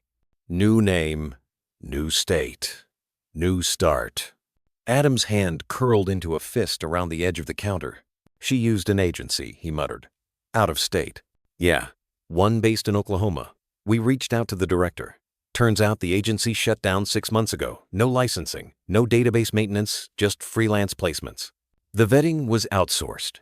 Minimal background checks, which means she slipped through. The silence between them grew dense. Adam, Arya said gently, you had no way of knowing. But Shadow did, he said quietly. That evening, Adam sat in his truck outside the animal shelter, watching the sun disappear behind the row of barren trees. Inside, Shadow was likely curled against the far wall of his kennel, silent and still as he had been every day since the bite. Not vicious, not feral, just waiting. Melinda Kane's report had landed in his inbox this morning, but he hadn't opened it yet. Not because he doubted her, because part of him feared what it would confirm, that the only creature who had known the truth from the beginning had been caged for his instincts, his failure. He pulled out his phone and reopened the folder Detective Lowell had sent. There it was again. Claire Lynn Hensley. D.O.B. June 3, 1988. Charge: child endangerment, first degree. Sentence: 3 years, served 21 months. Release date: October 2021. No contact order. Active. No registered dependents. Adam scrolled down to the mugshot. The image stared back. Angular cheekbones, uneven bangs, a smirk that never reached her eyes. And beneath that, subject: completed custodial sentence without infraction. Final behavioral review suggests elevated manipulative traits and signs of dissociative coping mechanisms under stress. It was a clinical way of saying she was dangerous when cornered and disturbingly good at hiding it. He closed the file. It didn't feel real, that this woman had sat at his kitchen table, had braided Lily's hair, had sung lullabies in soft alto tones while poisoning his daughter one spoonful at a time. It wasn't just betrayal. It was invasion. Later that night, after Lily had drifted to sleep and the house had gone still again, Adam walked into the spare room, the one Claire had claimed as hers. He hadn't touched it since she'd vanished. Part of him had hoped she'd come back to explain, apologize, try. Now he knew better. The bed was still made. Her pink hoodie was draped across the footboard, like some taunt left behind. On the dresser sat her tea mug, the one with faded birds printed across porcelain. It still held the faint scent of chamomile. He opened the drawers. One by one, nothing of value. Some loose socks, a half-used notepad, a lipstick rolled under a folded scarf. Then he pulled open the closet. A duffel bag sat inside, zipped shut. He laid it on the bed, hands steady, heart pounding. Inside, asterisk, a burner phone, asterisk, a wad of cash, mostly 20s, asterisk, a second ID Arkansas, issued under the name Molly Carter, asterisk, a notebook filled with scribbled notes, names, half-sentences like reminders, asterisk, don't forget about Julian, asterisk, stay out of Missouri, asterisk, he always watches, don't let her near lakes. Adam stared at the pages. Some of it made no sense. But one phrase stood out, circled in pen with such pressure it bled through the next 2 sheets. No one believes dogs. That's why they're perfect. He sat there for a long time, the duffel open beside him, the sentence etched into his mind. Beneath the surface of a calm voice, a sweet laugh, a warm breakfast, Claire had hidden another life. A history of silence, harm, and just enough charm to walk past every guardrail the system had built. But not Shadow. Shadow had seen it, smelled it, known. And Adam, a man trained in spotting lies, tracking threats, had failed to look past the surface until the damage was already done. Now, he had truth. What he didn't have yet was justice. But it was coming.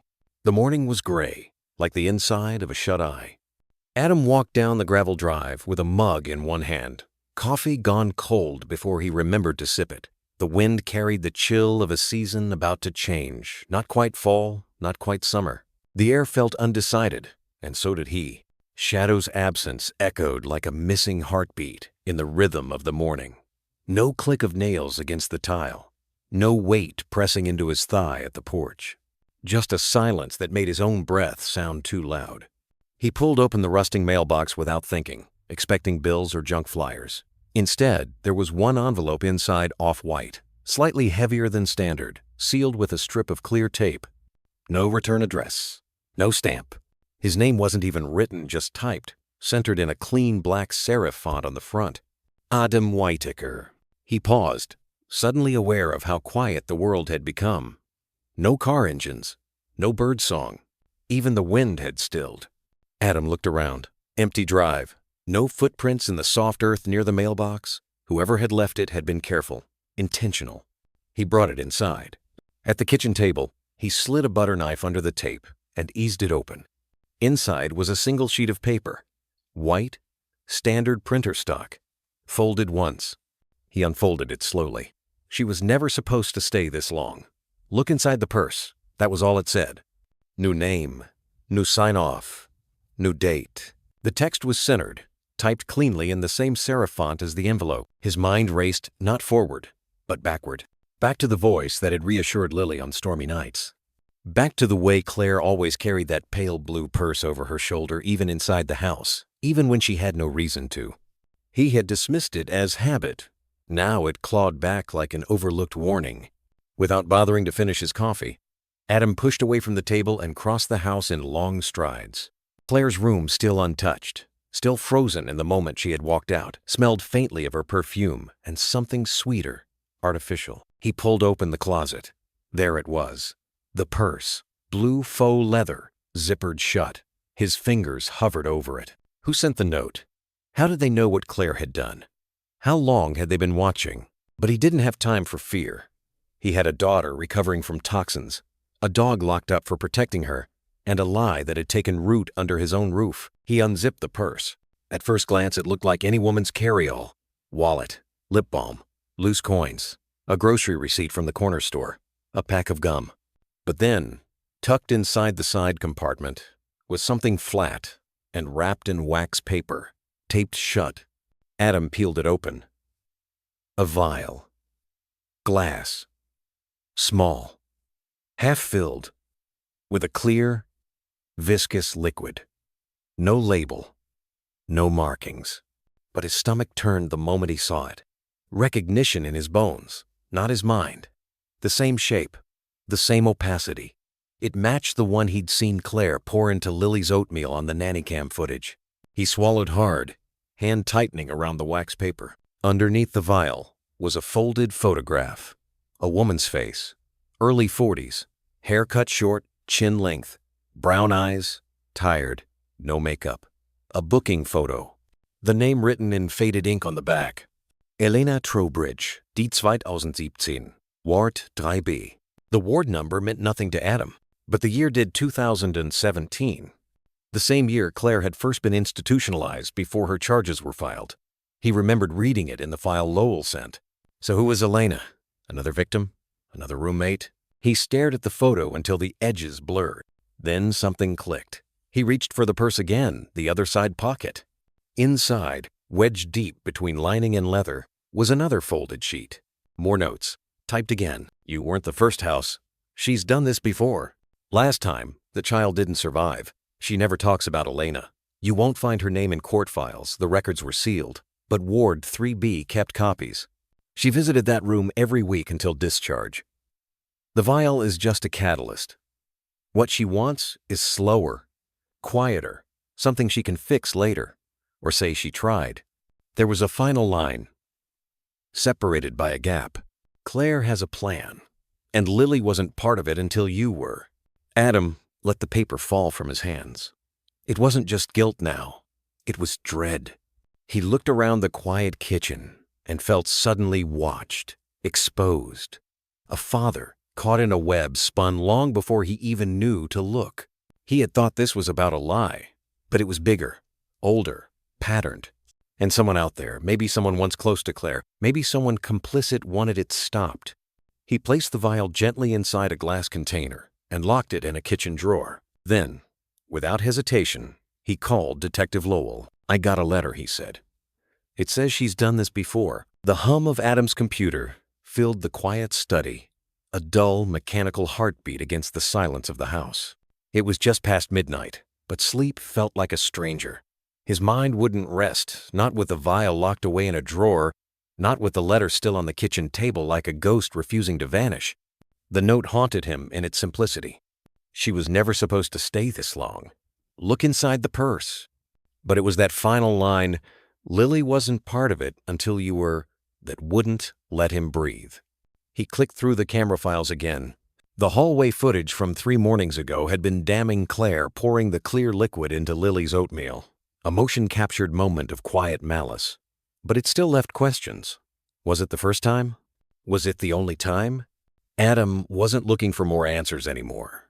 He was looking for patterns, because patterns meant intention, and that meant premeditation. The Nanny app loaded slowly, a wheel spinning like a breath being held. Adam scrolled past the known files. Dates, timestamps, a blur of domestic silence. Then one file, gray instead of white. Cam. Entry. 2. Backup. 12:06 p.m. Date. 11 days ago. He didn't remember watching that one. It was labeled oddly, not in the same format. A backup? The system sometimes created alternate versions during motion-triggered sequences. Maybe that's why it hadn't been reviewed. Maybe because when he downloaded the footage for Lowell, he was in such a rush he missed this thread in the web. He clicked it open. The grainy frame filled the screen. It showed the living room Claire, seated on the edge of the couch, Lily at the kitchen counter, legs swinging as she drank from a pink plastic cup. Apple juice. Adam fast-forwarded. At first, nothing. Then the timestamp hit 12 hours, 3 minutes, and 17 seconds. Claire stood. She walked calmly to the kitchen island, opened her purse, and pulled out a small packet. White. Folded like sugar. No label. No glance around. No hesitation. She tore it gently and emptied the contents into Lily's cup. Not all of it, just enough to cloud the liquid for a moment before swirling clear again. She stirred it with a spoon, then added another splash of juice from the fridge to hide the motion. Then, with a warm smile and a cooing voice, she slid the cup back toward Lily. And Adam watched, helpless, as his daughter, his little girl, lifted it with both hands and drank.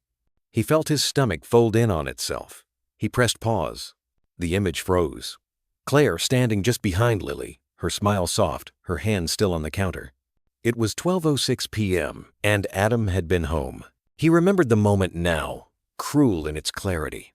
He'd stepped into the hallway to grab the mail, returned with a half laugh about how warm the day had gotten. Claire had smiled at him, the same smile, and told him Lily had just finished lunch. He had kissed the top of his daughter's head, tousled her hair.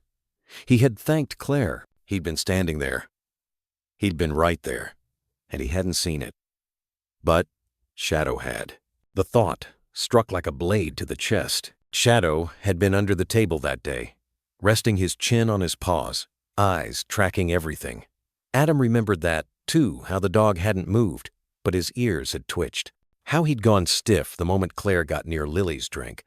Adam had chalked it up to overprotectiveness, or jealousy. Now, he knew better. He closed his eyes. Claire hadn't made a mistake. She hadn't lost control. She had operated with calm precision. No signs of panic, no fumbling. This wasn't a one-off act of malice. It was routine. It was rehearsed. It was patterned, just like the note warned, and Shadow had seen through it all. Adam stood from the desk, the nausea rising in waves. He stumbled into the bathroom and splashed cold water over his face, gripping the edge of the sink like a lifeline. His reflection in the mirror was that of a man unraveling eyes, bloodshot, beard patchy, mouth drawn tight in something between grief and fury. He thought about the moment when Shadow had lunged, how everyone had gasped, how Claire had screamed and cried, how Adam had been the one to yell for help, to pull the dog away. He had punished the one being who had seen the truth, and now his daughter was paying for it.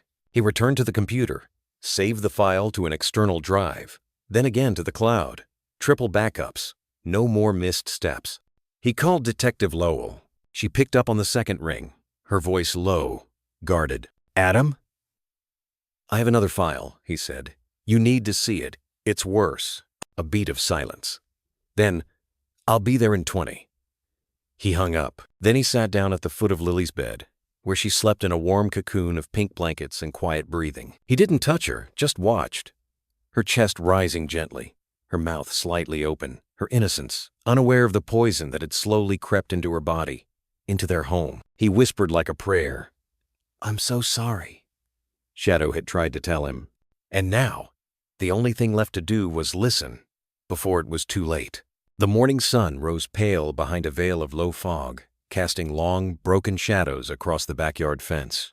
It had rained the night before. The wood was still damp, a few slats warped and brittle near the back corner, the same spot where Adam found the gate hinge cracked clean through. like it had been kicked.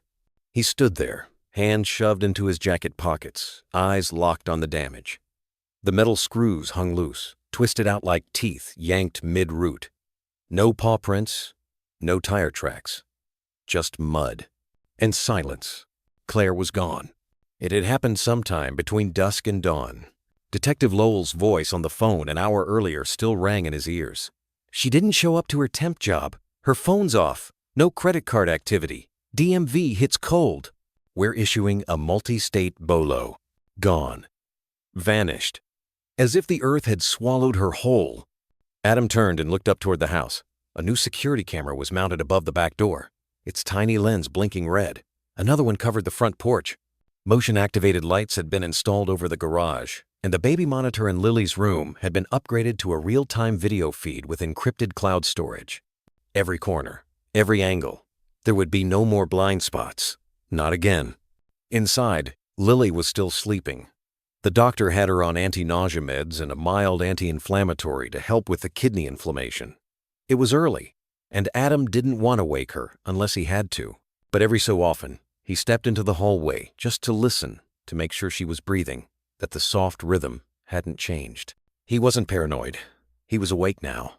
The living room smelled like coffee and anxiety. The television was on, muted. A local news ticker scrolled across the bottom of the screen, oblivious to the fact that one of the faces in their Find a Caregiver Near You segment had tried to poison a 6-year-old. He sat down heavily on the couch, eyes drifting toward the fireplace. Shadow's vest still hung there, dark nylon, faded with wear, the letters K9 stitched in silver gray thread across the back. He hadn't touched it since the incident, hadn't dared. But he also hadn't moved it. It hung like a silent promise, like a vow. A reminder that once, in another life, he and Shadow had been a unit, a team forged not in obedience drills or home training, but in blood, smoke, and rubble. Mosul, Kabul, Kandahar, places with names he hadn't spoken aloud in years, but Shadow never forgot. And now, neither could he. He thought about that day again, the white powder, the camera footage, Claire's soft voice, and how Shadow had known. How he'd tried to stop her, not out of instinct, but memory, pattern, recognition. The same skills that had once sniffed out tripwires and explosive triggers in villages half a world away had seen through a lie wrapped in an apron and a nursery rhyme. And Adam had put him in a cage for it. He closed his eyes. Shame swelled in his chest like a bruise refusing to fade. Then a knock at the door. Adam stood, cautious. He peered through the peephole. Lowell. He opened it just enough to let her inside. "She's in the wind," the detective said. Her coat was damp with drizzle, her hair pulled back tight, exhaustion carved in the lines beneath her eyes. "We've alerted state troopers across the Tri-County line. Nothing yet. And she planned this," Adam muttered. "This wasn't a panic run. She's done it before." Lowell nodded. "That fence was broken from the outside. She knew your patterns. Probably watched from a block away." Adam clenched his jaw. "What about the agency that hired her?" he asked. "You said she came through private placement." "They're cooperating," she said. "But it's a shell company, outsourced. The agency itself doesn't even have her real name, just the alias. No fingerprints, no valid ID. Claire Hensley," Adam repeated bitterly. "But she was Claire something else before that." "Claire Mallory," Lowell confirmed. "Arrested in Little Rock 7 years ago. Child endangerment. Served 16 months. Changed her name after release. No probation check-ins after the 2nd year. Fell off the grid and resurfaced here." Lowell's expression softened, just slightly. "You caught her in time," she said. "You have the evidence. The DA is working with Child Protective Services and federal investigators. You're not alone in this." But Adam didn't feel victorious. He felt violated. Stripped. This wasn't just about winning some legal game. This had been his home, his daughter. The sanctity of something small and good and safe. And Claire had wormed her way into it with lullabies and strawberry milk. He turned back toward the fireplace. "You think she'll come back?" he asked, voice barely above a whisper. Lowell looked at the vest. Her silence said enough. "She's already come too close," she said finally. "And people like her? They don't always run. Sometimes they circle." Adam nodded. He walked to the wall near the door and pulled open a drawer. From it, he removed a black collar shadows and slipped it quietly into his back pocket. Then he walked to the fireplace. His hand hovered over the vest for a long second. He took it down. The cursor blinked on the screen like a pulse. Adam sat at the kitchen table, his laptop open in front of him, the room lit only by the soft, bluish glow of the screen and the occasional flicker from the baby monitor on the counter. Lily was asleep upstairs. Shadow lay beneath the table, head resting on Adam's foot like a silent sentry. The cursor blinked again. Secure line connected. Marcus Lee, veteran, Tier 4. Then the video feed flickered on. "God, you look like crap," Marcus said. Adam exhaled a dry laugh. "It's good to see you too." Marcus leaned closer to the camera. His face was sharper than Adam remembered, more gaunt, framed by thick glasses and a headset rig that looked straight out of a tactical sim lab. Behind him, a wall of monitors glowed like a small constellation, each streaming lines of code, IP maps, and heat signatures. "I heard about what happened," Marcus said, voice shifting serious. "Lowell sent over the court order. You want me to find a ghost. End of break." "She's not a ghost," Adam replied. "She's sloppy. Just good enough to hide from background checks. Not good enough to cover her trail with the right kind of eyes." Marcus cracked his knuckles. "Good. Sloppy's my favorite flavor." Adam slid a flash drive across the screen like the gesture could transmit it. "You'll find her alias history, what little I've dug up, and the camera footage. She didn't work alone. Someone helped her disappear." Marcus opened a new window. "Let's start with the purse." Adam raised an eyebrow. "What?" Marcus smirked. "The letter. Look inside the purse. Remember? Lowell scanned it for prints. Came back clean. But purses are data mines. RFID, Bluetooth, hidden NFC tags. Even if the phone's been wiped." Adam blinked. "You think there's still a signal?" "I know there is," Marcus replied, already typing. "She may have burned her SIM and disabled location tracking, but if that phone ever connected to Wi-Fi without airplane mode, boom, timestamp, device ID, and GPS handshake. The cloud never forgets." On the monitor, a map began to populate. Marcus's screen blinked and flashed code unraveling in real time. "There," he muttered. 3 days ago, Motel 6 off I-40, edge of state line. Used a burner alias. First name Clara, last name Blake. Paid cash. But the front desk scanned her license for ID verification. Fake, but the barcode registered. Adam leaned in. "C. Blake. That's her?"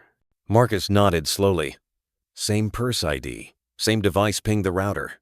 No phone call history, but the MAC address matches the one from your nanny cam footage. She's not gone far." Adam felt his throat tighten.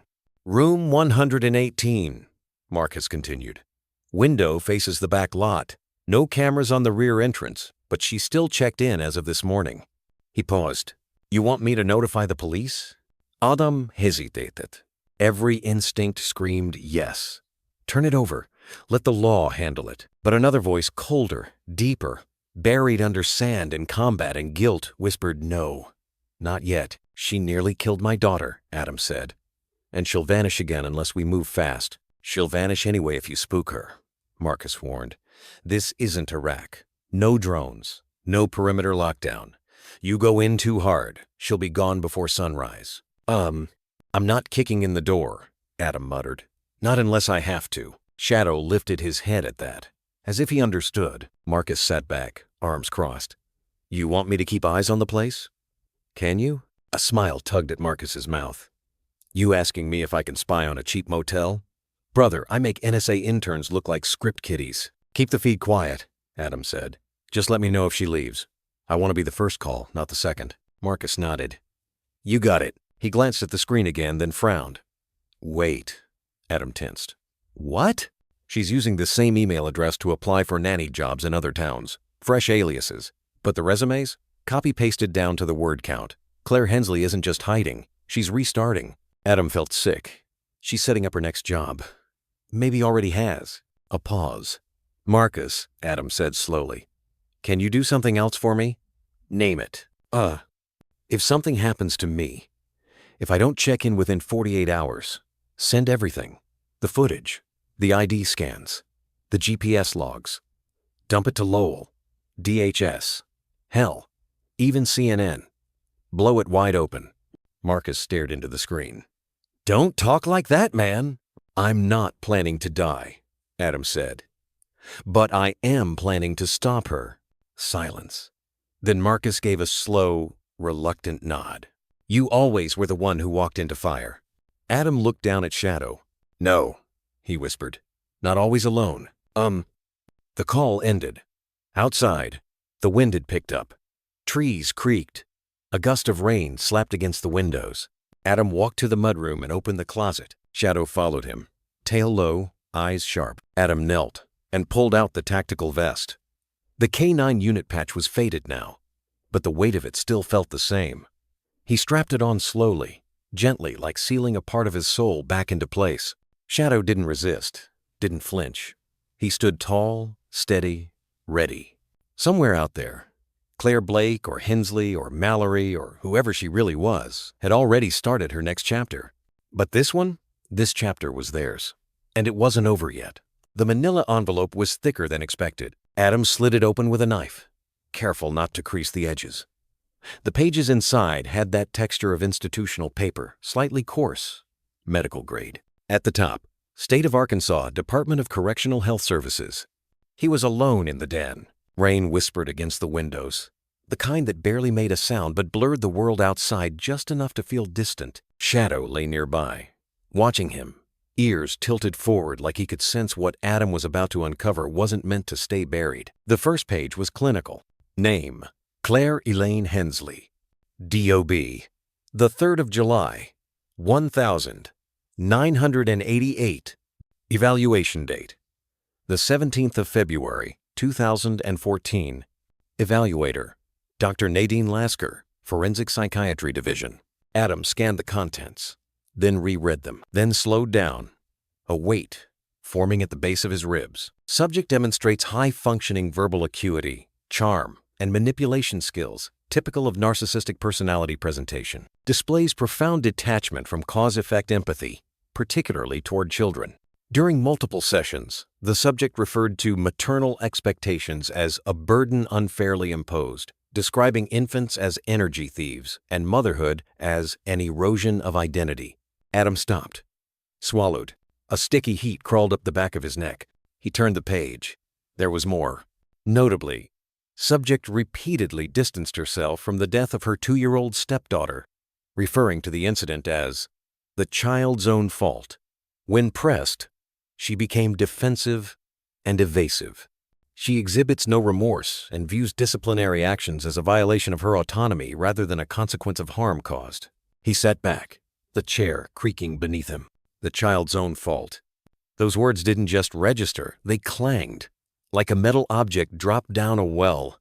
The deeper it fell, the louder it rang. Lily could have been next. Not an accident, not stress, not a moment of emotional instability. Deliberate. A slow, methodical detachment masked in polite smiles and packed lunches and bedtime stories.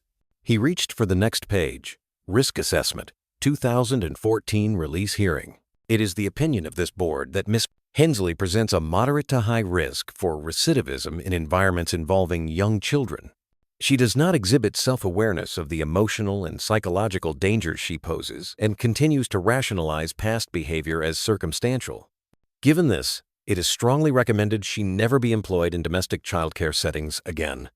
But she was. Thanks to an agency that didn't run federal cross-state checks. Thanks to a new name, new haircut, a wiped social profile. Thanks to the fact that no one really looked. Adam pressed his fingers into his eyes, trying to block out the image that kept forming in his head. Claire pouring white powder into Lily's cup. The soft clink of ceramic, her voice calling out sweetly, "Drink up, sweetie." He'd been in the room. She hadn't even blinked. And Shadow, the one being in the house who couldn't be fooled, had seen it all. That low growl, the charged stare. It hadn't been confusion. It was warning. It was testimony. Adam opened the final report. This one was hand-signed. Blue ink. Slight tremor in the signature. In my professional opinion, Claire Hensley's pathology revolves around a need for control disguised as competence. Her charm disarms. Her compliance placates. But beneath is a latent hostility, particularly toward children, whom she subconsciously views as threats to her autonomy.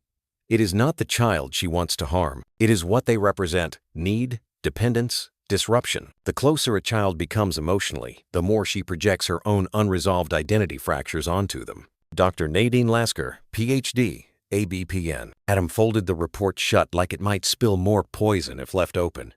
His fingers trembled. Shadow rose without being called and rested his head on Adam's thigh. "Quiet. Present." Adam whispered, "She did this before." He remembered the voice on the phone weeks ago, a woman from Arkansas who hesitated too long when he'd asked if Isabel had worked for them. That pause had been guilt. She wasn't her first. This wasn't tragedy. This was a pattern, a profile. And he, a man trained to read behavioral intent under stress, in the chaos of war zones and collapsed governments, had missed it. Because Claire didn't look like a threat. She looked like relief. Tidy. Soothing. So normal. That was the con. That was the weapon. Hours passed. Adam didn't sleep. He organized every file, every timestamp, every report. He emailed a copy of the psychological evaluation to Detective Lowell, to Marcus, and to his lawyer with the subject line, "She'll do it again." He wrote no body text. There were no more words needed. At 2:13 a.m., he stepped outside. The night air was cold. Wind pulled through the trees in long, thin breaths. He lit a match and watched it burn. Then he turned to Shadow. She targeted Lily because she was close, because she trusted. Shadow didn't move. Adam looked out into the dark, not with fear, but with resolve. "I'm going to stop her." The match burned to his fingers. He let it go. The sound came first. Not a cry, not a word. Just a sharp, quick inhale, like the body pulling in breath too fast, too shallow. Adam was on his feet before he fully woke, his hand instinctively grabbing for the thermometer on the nightstand, his eyes already scanning the dim hallway as he stepped out of his room. The door to Lily's bedroom was ajar. Light from the cracked night lamp glowed low and amber. Shadow was already there, lying outside the door like a sentry made of silence, his head on his paws, body completely still except for the slow rise and fall of his chest. His ears twitched as Adam approached, but he didn't move otherwise, not even a wag. Inside, Lily was shivering. Her small body lay curled under the blankets, but a thin sheen of sweat clung to her forehead. Her cheeks flushed a deep red, stark against her pale skin. Her breathing came quick, not panicked, but wrong, like a rhythm losing its beat. Hey, I'm here," Adam whispered, crouching beside her, already pulling the blanket aside with one hand while slipping the thermometer under her arm with the other. Lily stirred slightly, eyes fluttering open, glazed and unfocused. "Daddy?" Her voice was paper thin. "I'm cold." His heart cracked at the sound. "It's okay, baby. I got you." The thermometer beeped. 103.1 degrees Fahrenheit. Too high. Higher than yesterday. He pulled her into his arms, wrapping her in a dry blanket. She didn't resist, just leaned into his chest, her breath shallow against his collarbone. She felt too light, too limp. He held her tighter. They sat like that for hours. Adam on the edge of her bed, cradling her gently like he used to when she was smaller, when the biggest threat in the world was a bad dream or scraped knee. Now, every minute felt like a balancing act over an invisible cliff.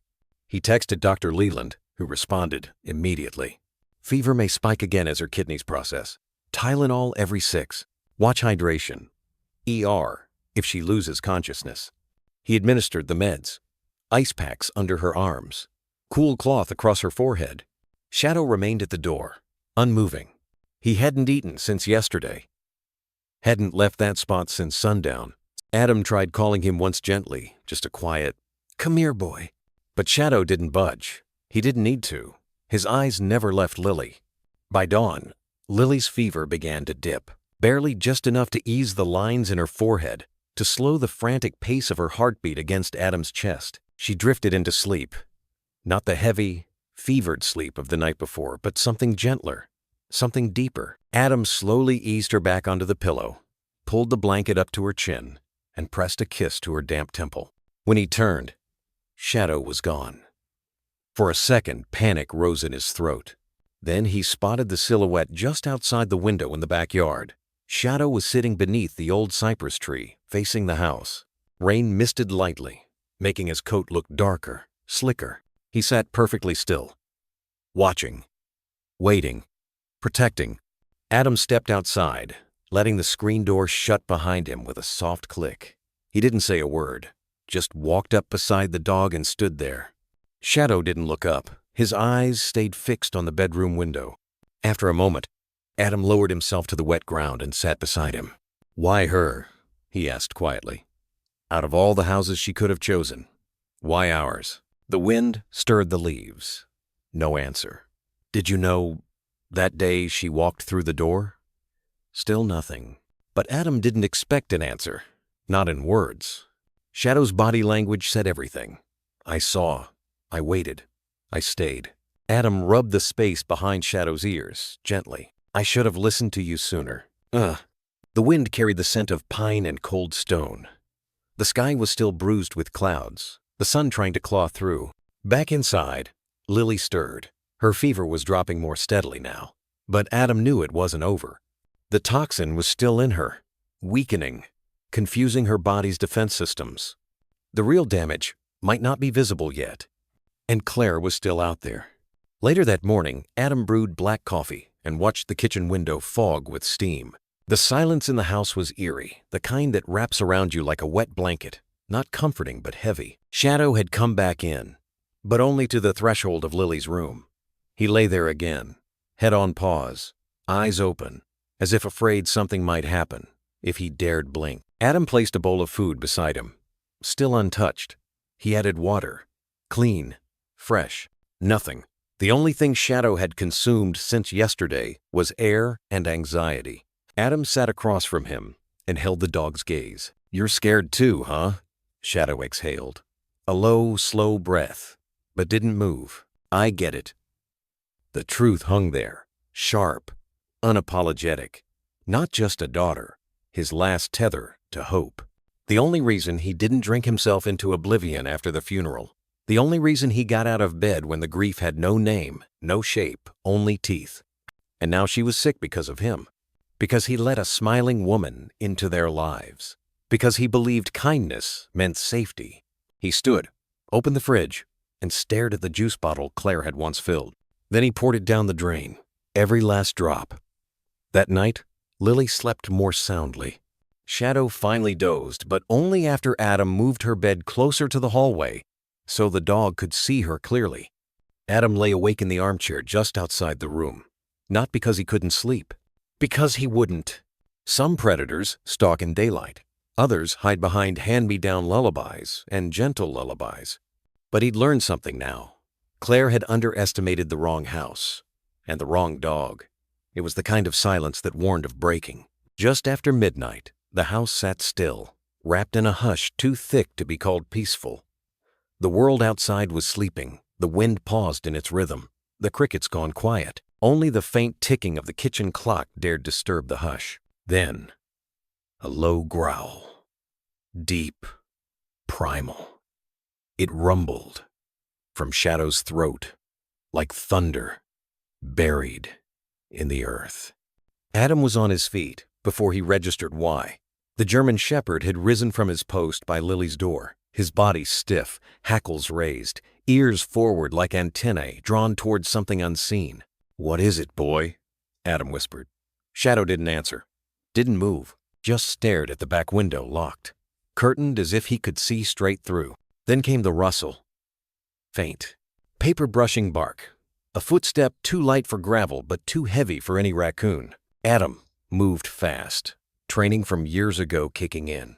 He crossed the living room in seconds, crouched low, his hand gliding across the side table to grab the Glock he kept out of sight but within reach. No hesitation, no panic. He peered through the gap in the curtains.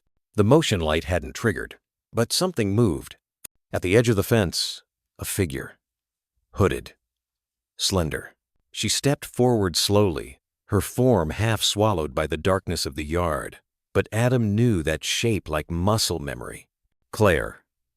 She was holding something. Long. Thin. Draped in cloth. His blood went cold. Shadow let out another growl, low and guttural, the kind of sound that made your instincts bristle, whether you understood dogs or not. Adam grabbed his phone, tapped out a silent message. "She's here. Back fence. Moving in. Need backup. Quiet. A." And he hit send to Detective Lowell. Then he nodded once to Shadow and stepped out into the dark. The cold bit first. A knife of night air slashed across Adam's face as he slipped through the side door, boots pressing soundless into the damp grass. Shadow was a shadow himself, moving without noise, glued to Adam's left, the tip of his tail twitching with alert tension. Claire was 20 feet away, near the edge of the tree line that bordered the back fence, just before the wood swallowed the yard. She moved like someone trying not to be seen, careful steps, head lowered, hood shielding her from the moonlight. But there was no mistaking her outline. No mistaking the odd, heavy way she cradled what looked like a wrapped bundle in both arms. A bundle the size of a small child. Adam felt the bottom drop out of his stomach. "Claire," he said quietly. She froze, didn't turn, didn't run, just stood there, stiff. Adam raised his voice, calm but thunder beneath it. "Drop it, whatever you're carrying, now." She turned. The hood fell. It was her. But her face was not the same one that had smiled at bedtime or hummed lullabies in the hallway. This face was pale, sunken, her eyes bloodshot, rimmed in darkness, smudges of dirt along her jaw, a tremor in her fingers.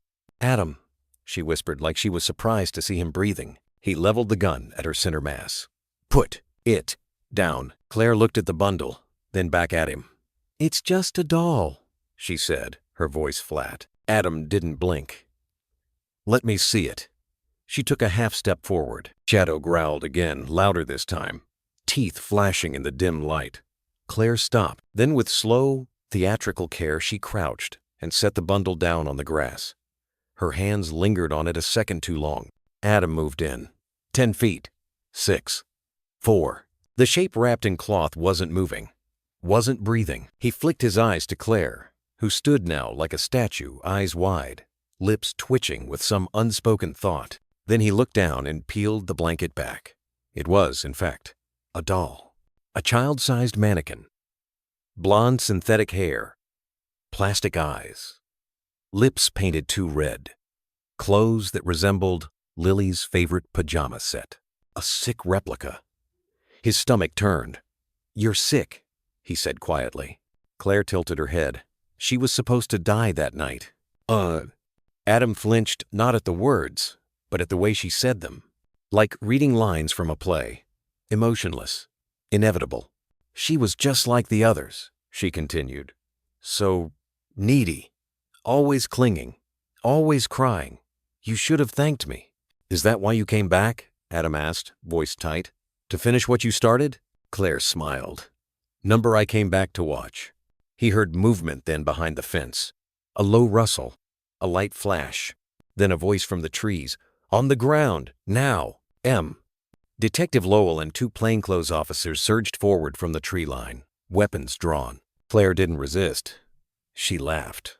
Actually laughed, and laid herself flat on the grass, hands behind her head like she'd planned this all along.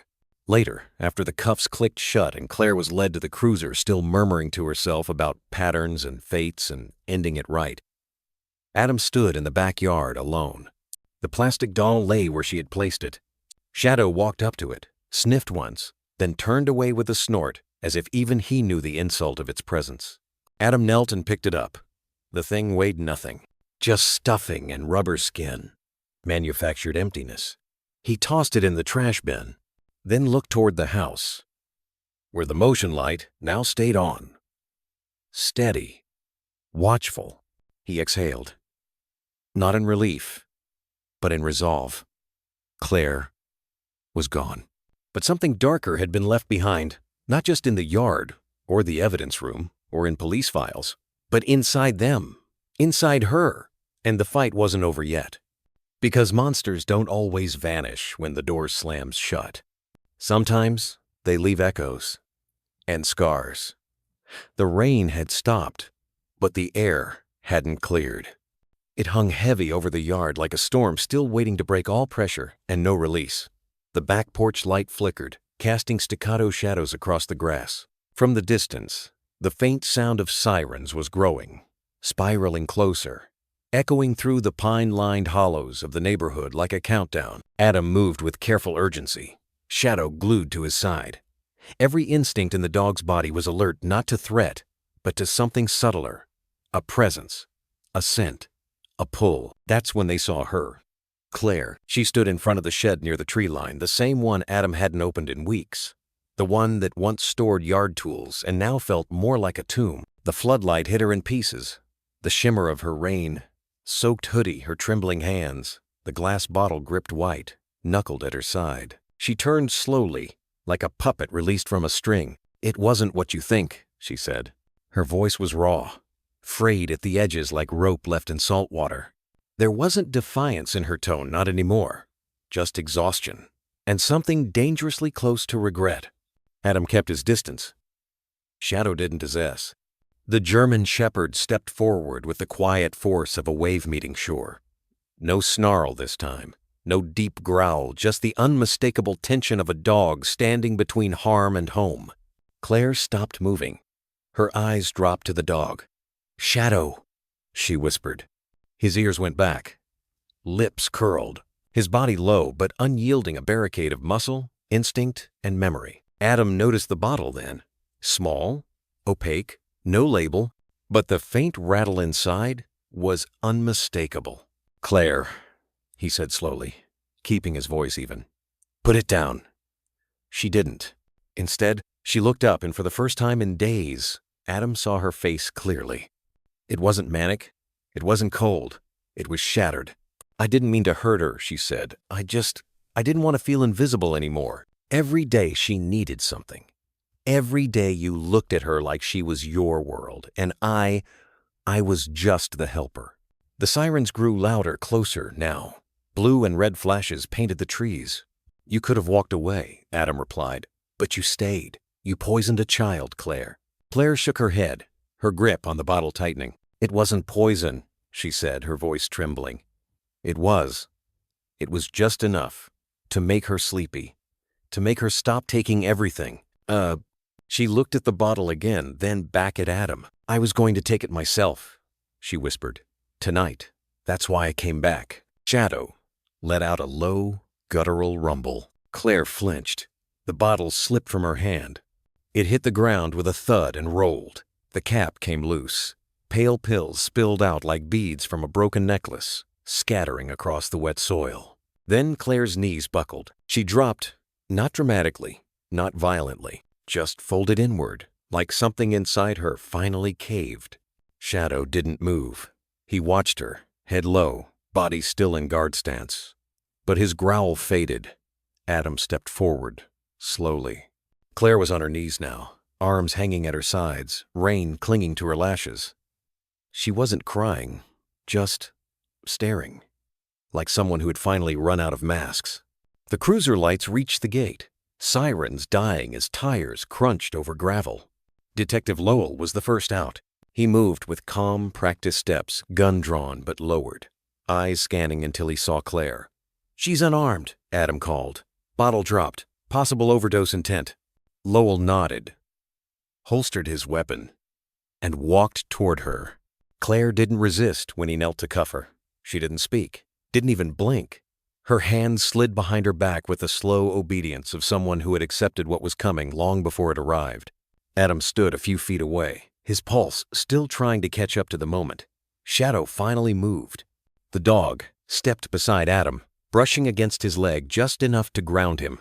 His eyes sharp, focused, never left Claire, even as she was lifted to her feet and led toward the cruiser. Lowell passed by, pausing just long enough to murmur, "We'll get her evaluated." "You okay?" Adam nodded. "Yeah, eventually." Claire turned once before getting into the car. Just once. Her eyes met Adam's, and for a fleeting second, he didn't see malice. He didn't see the woman who'd tried to hurt his daughter. He saw the girl beneath it all. Unhealed. Unwanted. Broken, but still human. And that, somehow, made it worse. When the car pulled away, sirens quiet and spinning lights fading into the trees, Adam looked down at Shadow. The shepherd looked up at him, ears tilted slightly, eyes soft but unreadable. Adam crouched and placed a hand on his thick ruff. She was going to end it, Adam whispered, more to himself than anyone else. Not just Lily, herself too. Shadow didn't move. You stopped her, Adam murmured. You saved her, even when no one else wanted to. The dog blinked once, then leaned into him just slightly, not asking for praise, just confirming what Adam already knew, that sometimes the monsters we face are human, and sometimes so are the ones we save. The news broke before sunrise. A whisper on the scanner, a blurry mugshot. Then the avalanche. Claire Holloway, charged with attempted poisoning. 4 felonies. No bail. No deal. By mid-morning, her name was everywhere. Adam gave no comment. He silenced his phone. Deleted voicemails filled with fake sympathy and requests for a statement.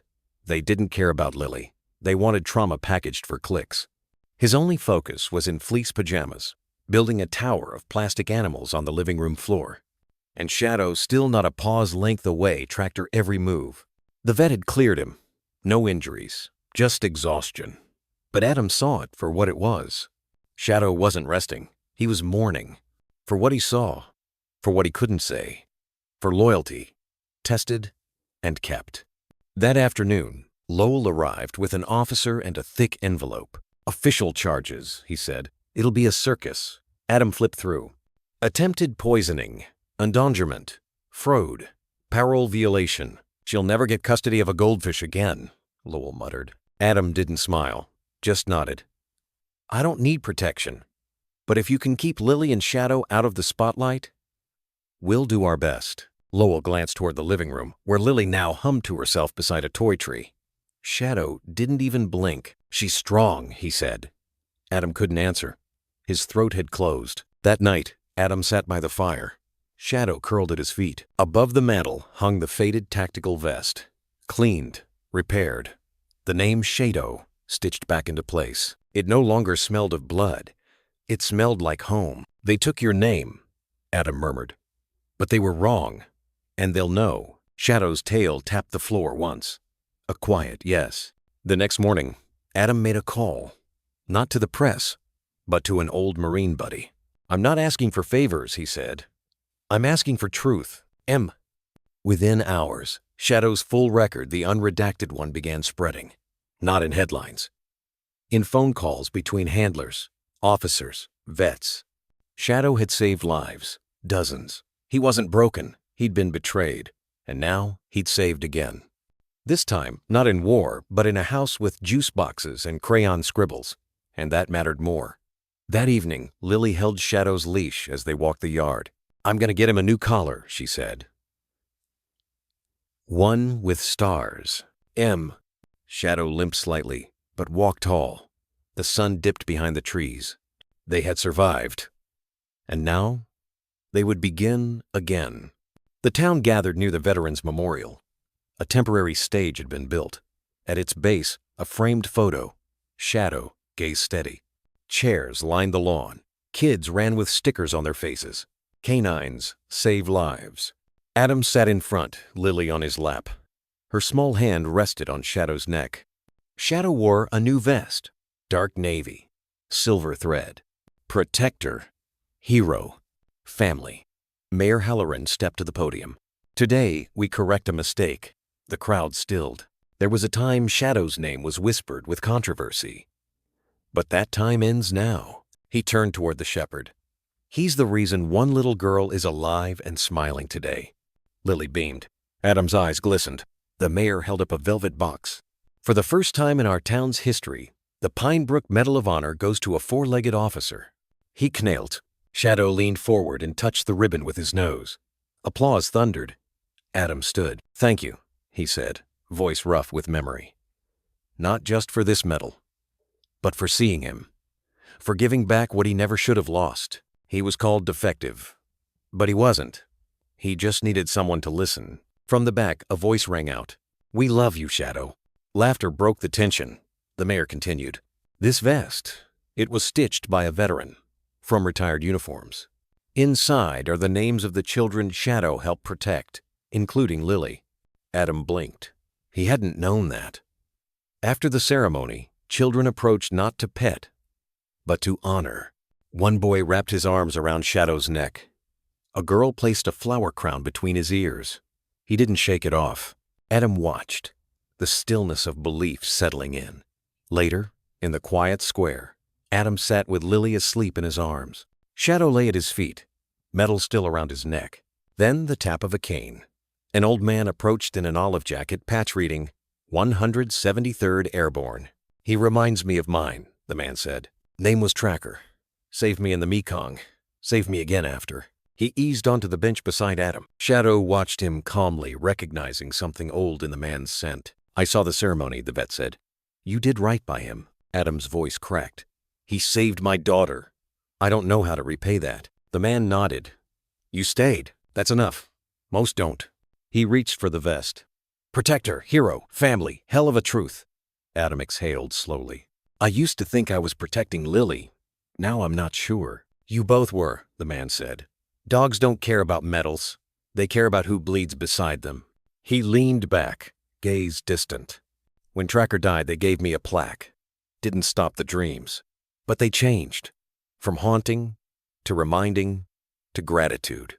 Adam looked at Shadow, now resting with chin on paws. "Do they ever stop?" he asked. The old man smiled. "Number but one day they stop hurting." He stood slowly, cane tapping softly. "If you ever need someone who gets it, I'm around. Name's Ray." Adam. They shook. Not long, but heavy. Ray looked down at Shadow. "Tell him Tracker would have liked him." Then he walked off into the fading light. Adam looked at his daughter, asleep, and the dog who had survived fire, betrayal, and still chose love. Shadow stirred. Adam whispered, "You saved her." "And me." Shadow didn't wag. He didn't need to. As the sky deepened and the stars returned, Adam lifted Lily into his arms. Shadow rose beside him. Together, they walked toward home. And behind them, in the hush of evening, remained the invisible footprints of every dog who had ever been more than just a pet. The air had turned cold overnight, crisp enough to sting the lungs. Adam stood by the rusted fire pit behind the Walker house, hoodie pulled tight, coffee cooling in his hand. The back door creaked open. Lowell stepped out, tired-eyed, a file under his arm. "I figured you'd want this," he said, offering it. Adam took it, already bracing. Claire's handwriting met him like poison in perfume, unbalanced, mimicking love. He opened to the first page. "Ellie smiled at me today. It was fake, like always." He turned the page. "They think I'm broken, but I was born seeing what others can't. It's not madness if you're right." Lowell remained silent. "The girl is hollow, like her mother. That's what happens when nobody gives back. You start again. You make a family that listens. This time, I'll do it right." Underlined 3 times, pressed nearly through the paper. In the back, drawings. Violent sketches of dogs with their eyes scratched out. Names: Bruno, Haley, Shadow. Each one crossed out. One sketch showed a house burning. Another, a child in bed with faceless shadows looming. One stood out. A child's face, mouth stitched shut. Beside it, "They won't believe you." Adam's hand trembled. "I don't want this in the house," he said quietly. He stepped to the fire pit, placed the file inside. His hand lingered. "Sure?" Lowell asked. Adam nodded. "Some stories don't deserve to be kept." He struck a match. The fire caught slowly, curling around the paper, devouring the names, the madness, the ghosts. A drawing of a dog's eyes burned last. "I used to think everything had to be remembered," Adam said, "but some truths, you cut them out." Shadow padded out onto the porch, stiff but watchful. He sat beside Adam without a sound, gaze fixed on the fire. "She tried to write a story without heroes," Adam murmured. "But she failed," Lowell asked. "You think Lily should ever know about this?" Adam looked down at the flames. "Number, she'll know she was brave, that a dog named Shadow never left her side." Lowell smiled faintly. "Sounds like the version worth remembering." Adam nodded. "She's safe now," Lowell said. "But safety," Adam replied. isn't forgetting. It's choosing what to carry forward. Lowell left. Adam stayed beside Shadow, beside the fire, beside a morning that finally felt clean. The classroom smelled of boot polish and discipline. Cadets sat stiff-backed, eyes cautious. Some were barely out of high school. Shadow moved through the aisle like a ghost in uniform, calm, alert, unleashed. Adam stood at the front. Let the silence settle. This is Shadow, he said. He's not a tool. Not even a good boy. Not today. Ripples of awkward smiles. He's a veteran. He's buried partners. He's carried trauma. And he saved my family's life. That's all you need to know. A hush fell. You'll learn commands, drills, behavior thresholds, but none of it matters if you forget the soul behind the eyes of your partner. He rested a hand on Shadow's back. They'll ask you, "Can I trust you?" A cadet raised his hand. What happened with Shadow? Adam exhaled. He was discarded, branded unstable. They were wrong. He just needed someone to see him. He clapped his hands once. All right, let's work. Outside, under early sun, Shadow ran the obstacle course with fluid grace. No commands, no hesitation, just memory and purpose. Adam watched not a performance, a story. That afternoon, Adam sipped coffee under the awning. Cadets trained in the yard. Chase, a stocky ex-handler, approached. You sure you want this part-time? You're getting through to them, even me. Adam smiled.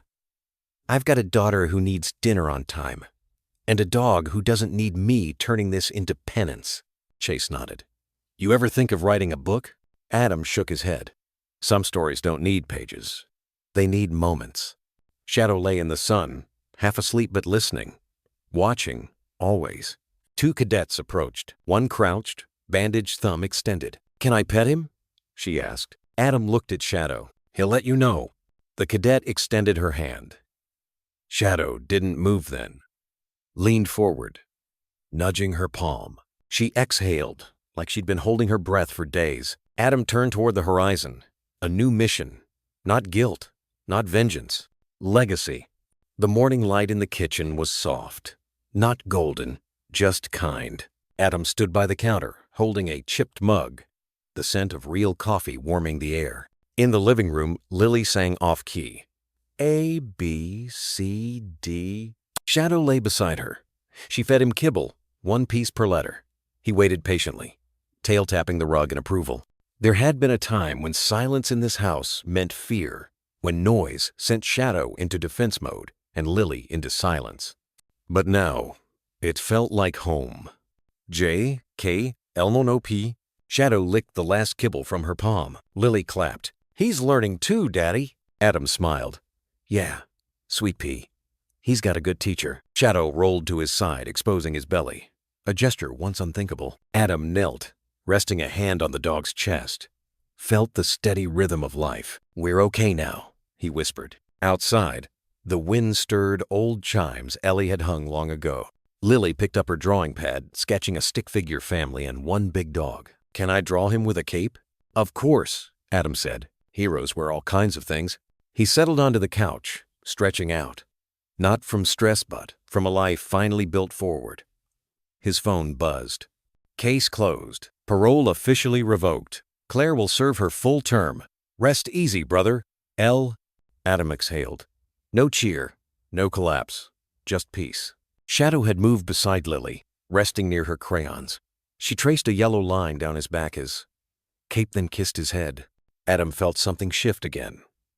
Not grief, not relief. Peace, earned by staying, by surviving, by choosing love when fear had every right to win. He closed his eyes. Lily hummed softly. Crayons scratched paper. Chimes sang faintly in the breeze. Shadow let out a low, contented groan. Adam opened his eyes and whispered, "We made it." No one answered, but he didn't need one. Peace had returned. And this time, they knew how to keep it. The phone rang just after sunrise. Adam didn't answer it right away. He stood at the sink, rinsing the last of Lily's cereal bowl while the early light slanted through the kitchen window. Outside, the frost still clung to the grass like a final whisper of winter. Shadow sat by the door, alert but calm. his ears turning toward the sound like radar tuned to instinct. The phone rang again. Same number. Adam dried his hands on the dish towel, took one breath, then another, and picked up. Adam? The voice on the line was firm, clipped District Attorney Lorna Marks, not one for small talk. I'm here. It's done, she said without ceremony. Claire took the deal. Adam leaned against the counter, jaw tightening. What kind of deal? 25 years. She pled guilty to all 4 counts. Attempted poisoning, child endangerment, fraud, and parole violation. No trial, no chance for a circus, no parole for 15. Silence stretched. He could hear the faint shuffle of papers on her end. The world outside kept moving. A crow landed on the fence. Lily's laugh echoed from the living room as she played some cartoon tune on her tablet. But inside Adam, something stopped. Not in anger, not in joy, just stillness. He swallowed. She didn't even fight it? Nope, Lorna said. No statement, no plea for mercy. Just signed the papers and asked for it to be over. Adam rubbed the back of his neck. Why do I feel like that should feel better than it does? Because you're human, she said quietly. And because justice doesn't always come in a bow. But this is the closest we get to clean. There was a pause. Then she added, I'll forward the official file. Thought you deserved the call first. He murmured his thanks, set the phone down, and let the silence stretch. Shadow hadn't moved from his post. His amber eyes studied Adam like he could smell the shift in the air, something final, like a door locking behind them. Adam crouched down, resting one hand gently on the dog's shoulder. It's over. Shadow tilted his head, ears flicking forward. She's not coming back. Ever. The wind brushed against the house like a sigh. And then, softly, Adam said, You did that. Shadow didn't wag his tail. He didn't bark. He just stayed there grounded, watching, as if waiting for Adam to understand the weight of those words himself. It hadn't been a courtroom speech that won this. Not a witness, not evidence. It had been a growl in the dark, a stare that didn't blink. A dog who stood between danger and the child he chose to protect again and again, even when the world told him he was too broken, too dangerous, too forgotten. Shadow had remembered what others had missed. He had believed something was wrong when no one else had dared to look deeper. Justice had come quietly, not in a headline, but in a plea deal signed with trembling hands and no defense. Because in the end, Claire couldn't argue with the truth that never looked away. Adam rose slowly and walked into the living room. Lily sat cross-legged on the carpet, coloring a picture of a treehouse with Shadow in it. Big, clumsy crayons, oversized strokes. The kind of drawing that only a child could believe into existence. Daddy? She asked. Did the mean lady go away? He sat beside her, pulled her gently into his lap. Yeah, honey, he whispered into her hair. She's gone. She's not coming back. Lily nodded once, then handed him a purple crayon. Want to help me draw the sky? He took the crayon, the small warmth of it passing from her hand to his. Sure. He began to shade in the space above the treehouse, slow arcs, letting his mind follow the curve of something softer than justice, something closer to peace. Behind them, Shadow laid his head on his paws and watched. He didn't need medals. He didn't need speeches. He just needed this, the quiet return of trust, of a child's laughter, of mornings without fear. The DA's words echoed in Adam's mind. Justice doesn't always come in a bow. But sometimes it came in the shape of a dog standing between darkness and light. Shadow had saved them all. Not because he was trained to, because he refused to look away. Because instinct pure, ancient, and untamed had a way of finding truth when everything else got lost. Adam looked down at the purple sky they'd drawn together, then back at Lily's little hand still gripping the crayon. He kissed the top of her head and whispered, more to himself than her, Thank you, boy.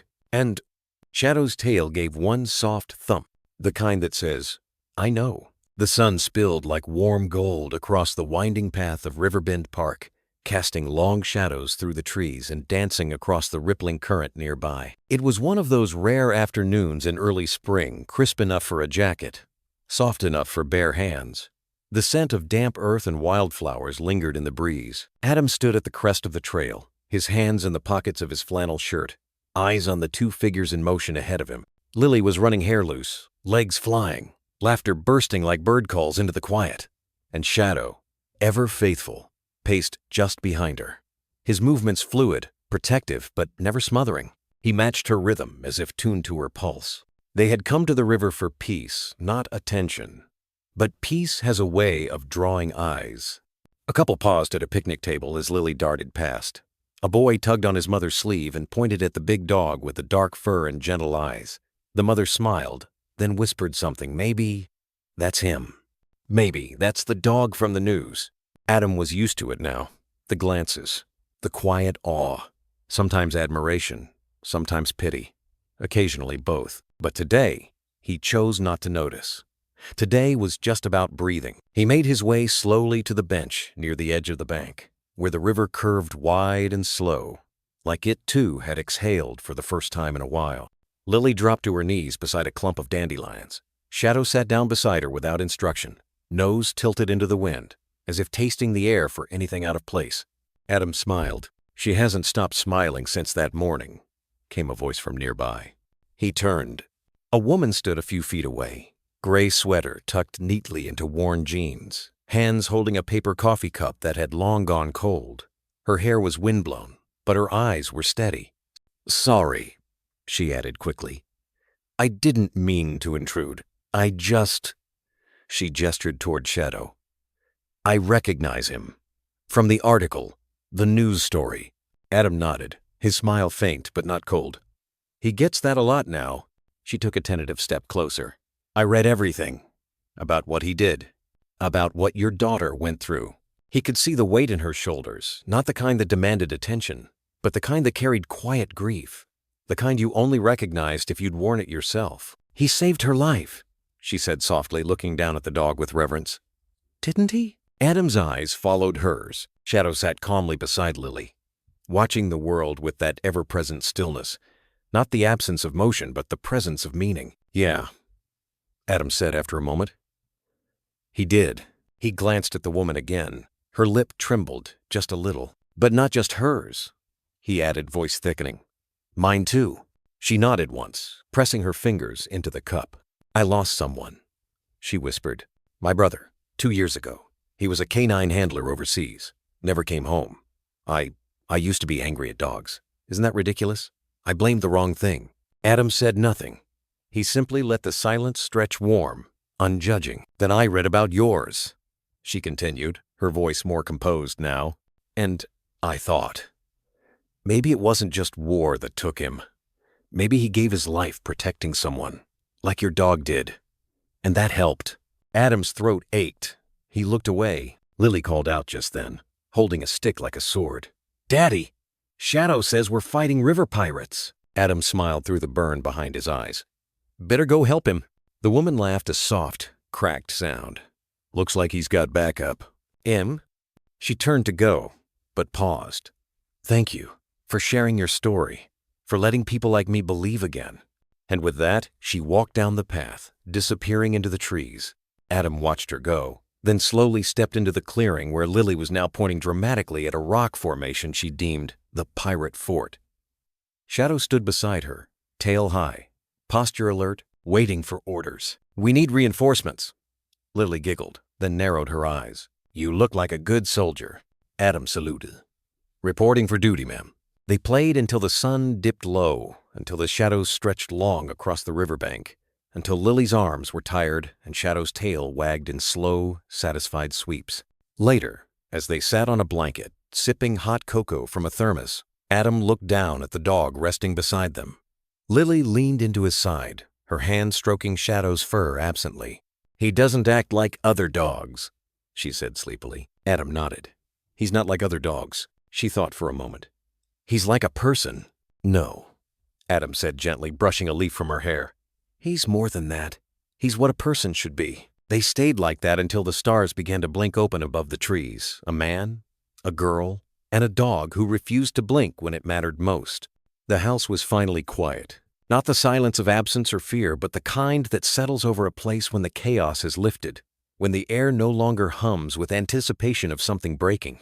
It was the sound of rest, of lives exhaled. Adam moved through the hallway slowly, bare feet pressing gently on the worn wooden floors. the weight of the day lingering in his shoulders. It was late, close to midnight, and the lamp near the living room flickered, casting faint shadows against the hallway walls. He paused outside Lily's bedroom. The door was cracked open, the way she liked it. Not enough to let monsters in, she used to say, just enough for Shadow to patrol. Inside, moonlight filtered through the lace curtain, pooling in soft silver across the rug. Lily slept tangled in her blanket, one arm flung above her head, mouth parted slightly. Her chest rose and fell in perfect rhythm, safe, steady, unaware of the weight of the world just outside her dreams. And at the foot of the bed, unmoving except for the slow rise of breath, was Shadow, curled beside her like a living guardian statue. Ears relaxed, nose twitching. His eyes were closed, but Adam knew better. One sound, one shift, and Shadow would be alert, ready, always ready. Adam lingered in the doorway a moment longer. Then, without a sound, he turned and walked back toward the living room. The fireplace sat unlit tonight, but its presence warmed the space in a different way now. It no longer felt like the room where grief had settled. Not the place where he once drank too much or stared too long at nothing. It was something else now, something reclaimed. Above the mantel was a small wooden plaque that used to read simply, "Walker Family." Tonight, Adam held a new piece in his hands. He had carved it that morning, long before the walk in the park. His hands had moved without question, his heart steady in what needed to be done, not for recognition, not for legacy, but for truth. He lifted the plaque and gently hung it beside the family one. Burned into the grain were the words, "Shadow Loyal, Protector, Never Wrong." And just beneath it, a second line, more intimate. Almost like a whisper you etch into memory when no one's listening. The strongest warnings don't always bark sometimes. They just stand still. Adam stepped back, arms crossed over his chest. He stared at the words until they blurred slightly. Not from sadness, but from something deeper, reverence, maybe, or peace. Shadow had never once failed them. Not when it was easier to stay silent. Not when instincts clashed with human logic. He stood when others sat. He growled when others smiled. He refused to move when the world told him to ignore. And because of that, Lily was still breathing. Adam let out a long breath and lowered himself to the couch. He rested his head back and stared at the ceiling. He remembered the first night Shadow came home with them, jittery, thin, haunted. The shelter tag still tied loosely to his collar. Lily had insisted on sleeping next to him that very night, despite Adam's protests. And Shadow, despite every trauma, every reason to mistrust, had let her. Not just let her, guarded her. He remembered how, even back then, something in the dog didn't read as broken. It read as waiting for someone to believe him again. Now, Adam understood. Trust was never about who fed you or tossed a ball. It was about who saw you, who listened when you had no voice, who believed you even when your warning came in the form of stillness, of unblinking eyes that said something's not right. He looked toward the hallway again. Shadow had taught them all that silence could be louder than sirens, that the body knows what the mind denies, that when something feels wrong, you don't need proof, you need courage. Adam rubbed his jaw, the faintest smile tracing his lips. In every court document, they'd listed Shadow as canine witness, like some procedural novelty. But the truth was, he hadn't just witnessed, he had spoken, with posture, with breath, with refusal. He had told the truth the only way he knew how, and it had been enough. Adam reached for the blanket, draped over the couch and pulled it over his legs, settling in for the night. No television, no distractions. Just the crackle of wind against the windows and the memory of steady paws pacing the hallway when Lily was sick. He glanced once more at the fireplace. Shadow's name glowed faintly in the low light. Solid, permanent, a quiet truth etched in wood and memory. In the end, Adam realized, it wasn't about being a hero or even being right. It was about standing still when the world wanted you to move, and never blinking first. Sometimes, the quietest love leaves the deepest mark. Stories like Shadow's remind us why dogs, especially German shepherds, are more than companions. They're family. They sense things we don't, carry burdens we can't name, and stay when others leave.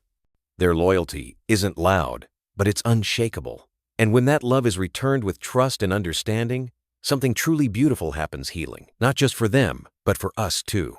If you've got a dog by your side, or maybe you're thinking about bringing one into your life, there's a resource I came across that really touched me. It's not flashy, just full of gentle insights on how to build deeper trust, better communication, and a bond that lasts. If you're curious, take a look when you feel ready. And if nothing else tonight, maybe give your dog an extra pat. Or sit with them a little longer. Sometimes, they're not asking for much. Just to be seen and believed. Take care of each other, both two-legged and four.